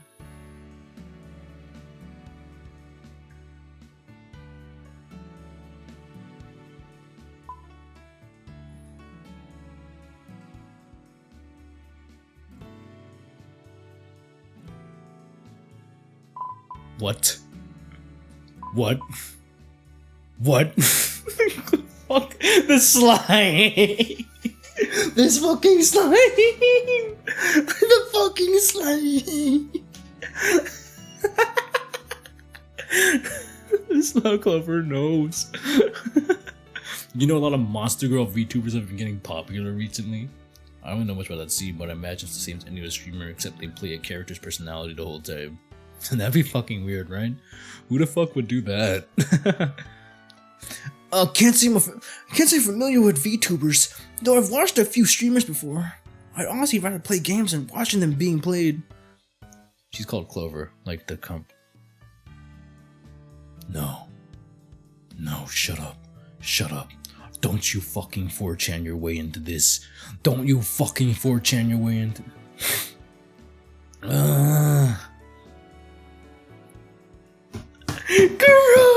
Girl!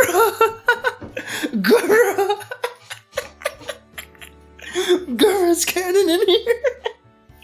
Girl's cannon in this.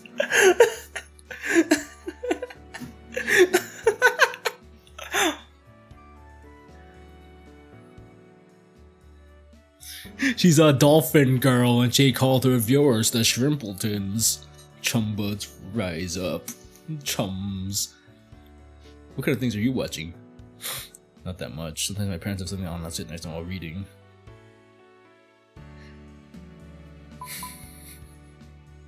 Wow. She's so cute. She's so cute. Look at her. Eva's so cute.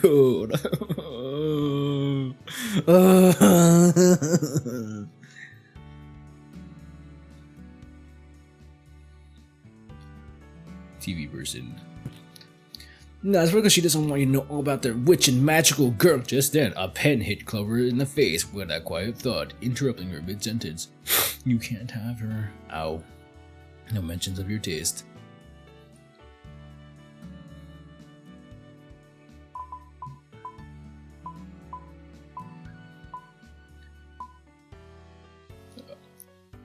So yeah, Audio, she watches magical girls and all that stuff. Okay, here we go. The cold.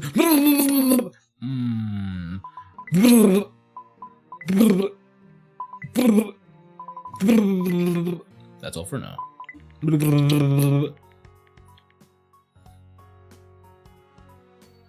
Wait. Where's my Takodachi representation at? Wait, if I go read... I'm sorry, Ren. I'm so sorry. I'm gonna go read. I need Ava. I need Eva. I need Eva so bad. Eva.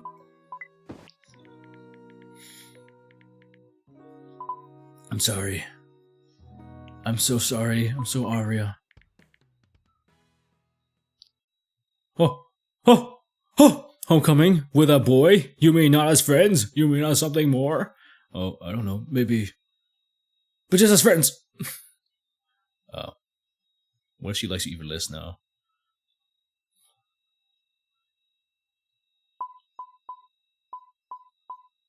No, it changed. It changed.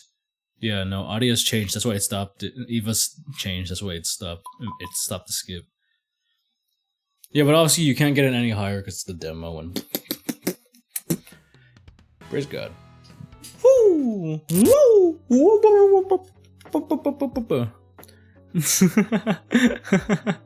That was a stream. This was a stream, wasn't it? Uninstall. Yes, there we go. We did it. We room reveal. Peneth. This has been my room. It's been my room for the long... Oh my gosh, there's so many people streaming. Okay. Okay, these guys have... Oh my goodness gracious. There's too many... These guys have too many viewers. I need 1 views. These guys are too big. Everyone here is too big.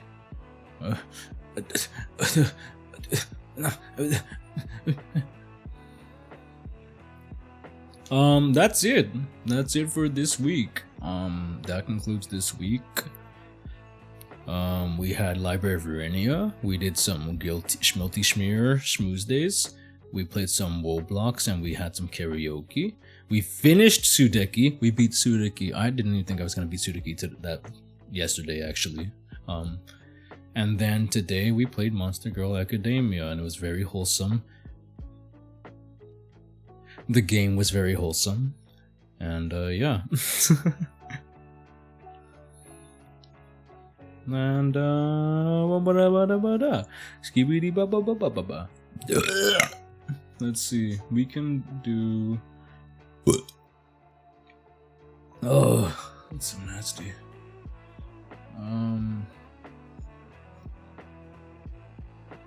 You guys have any ideas? Any ideas? Nero, do you have a Sonic person we could? Yo, I've seen this one in the memes. Hold up. Hold on. Hold on. Hold on. Hold on. Hold on. Hold on. Hold on. Hold on. Hold on. Hold on. This one. This one. This one. This one. Ultra kill? Ultra kill? Whoa. This one. This one. This one. We have to raid this one. Have you seen this one before? Have you seen this person before? I'm scared. Thank you for the wholesome stream. I'm about to ruin it right now. I'm about to... You did this! You did this to me! You did this to me! Oh no.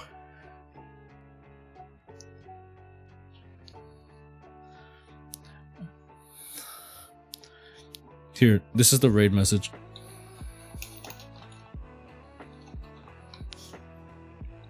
I did it last time too. Yes, I know you did. Fuck you. Oh, sugar. I recognize this unwholesome VTuber. Here, check this. Check out this raid message. New raid message. Check this out. You guys ready? You guys ready for this?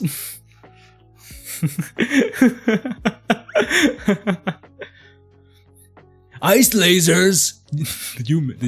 Were you able to make him? Imagine making a raid message. That's a bitch.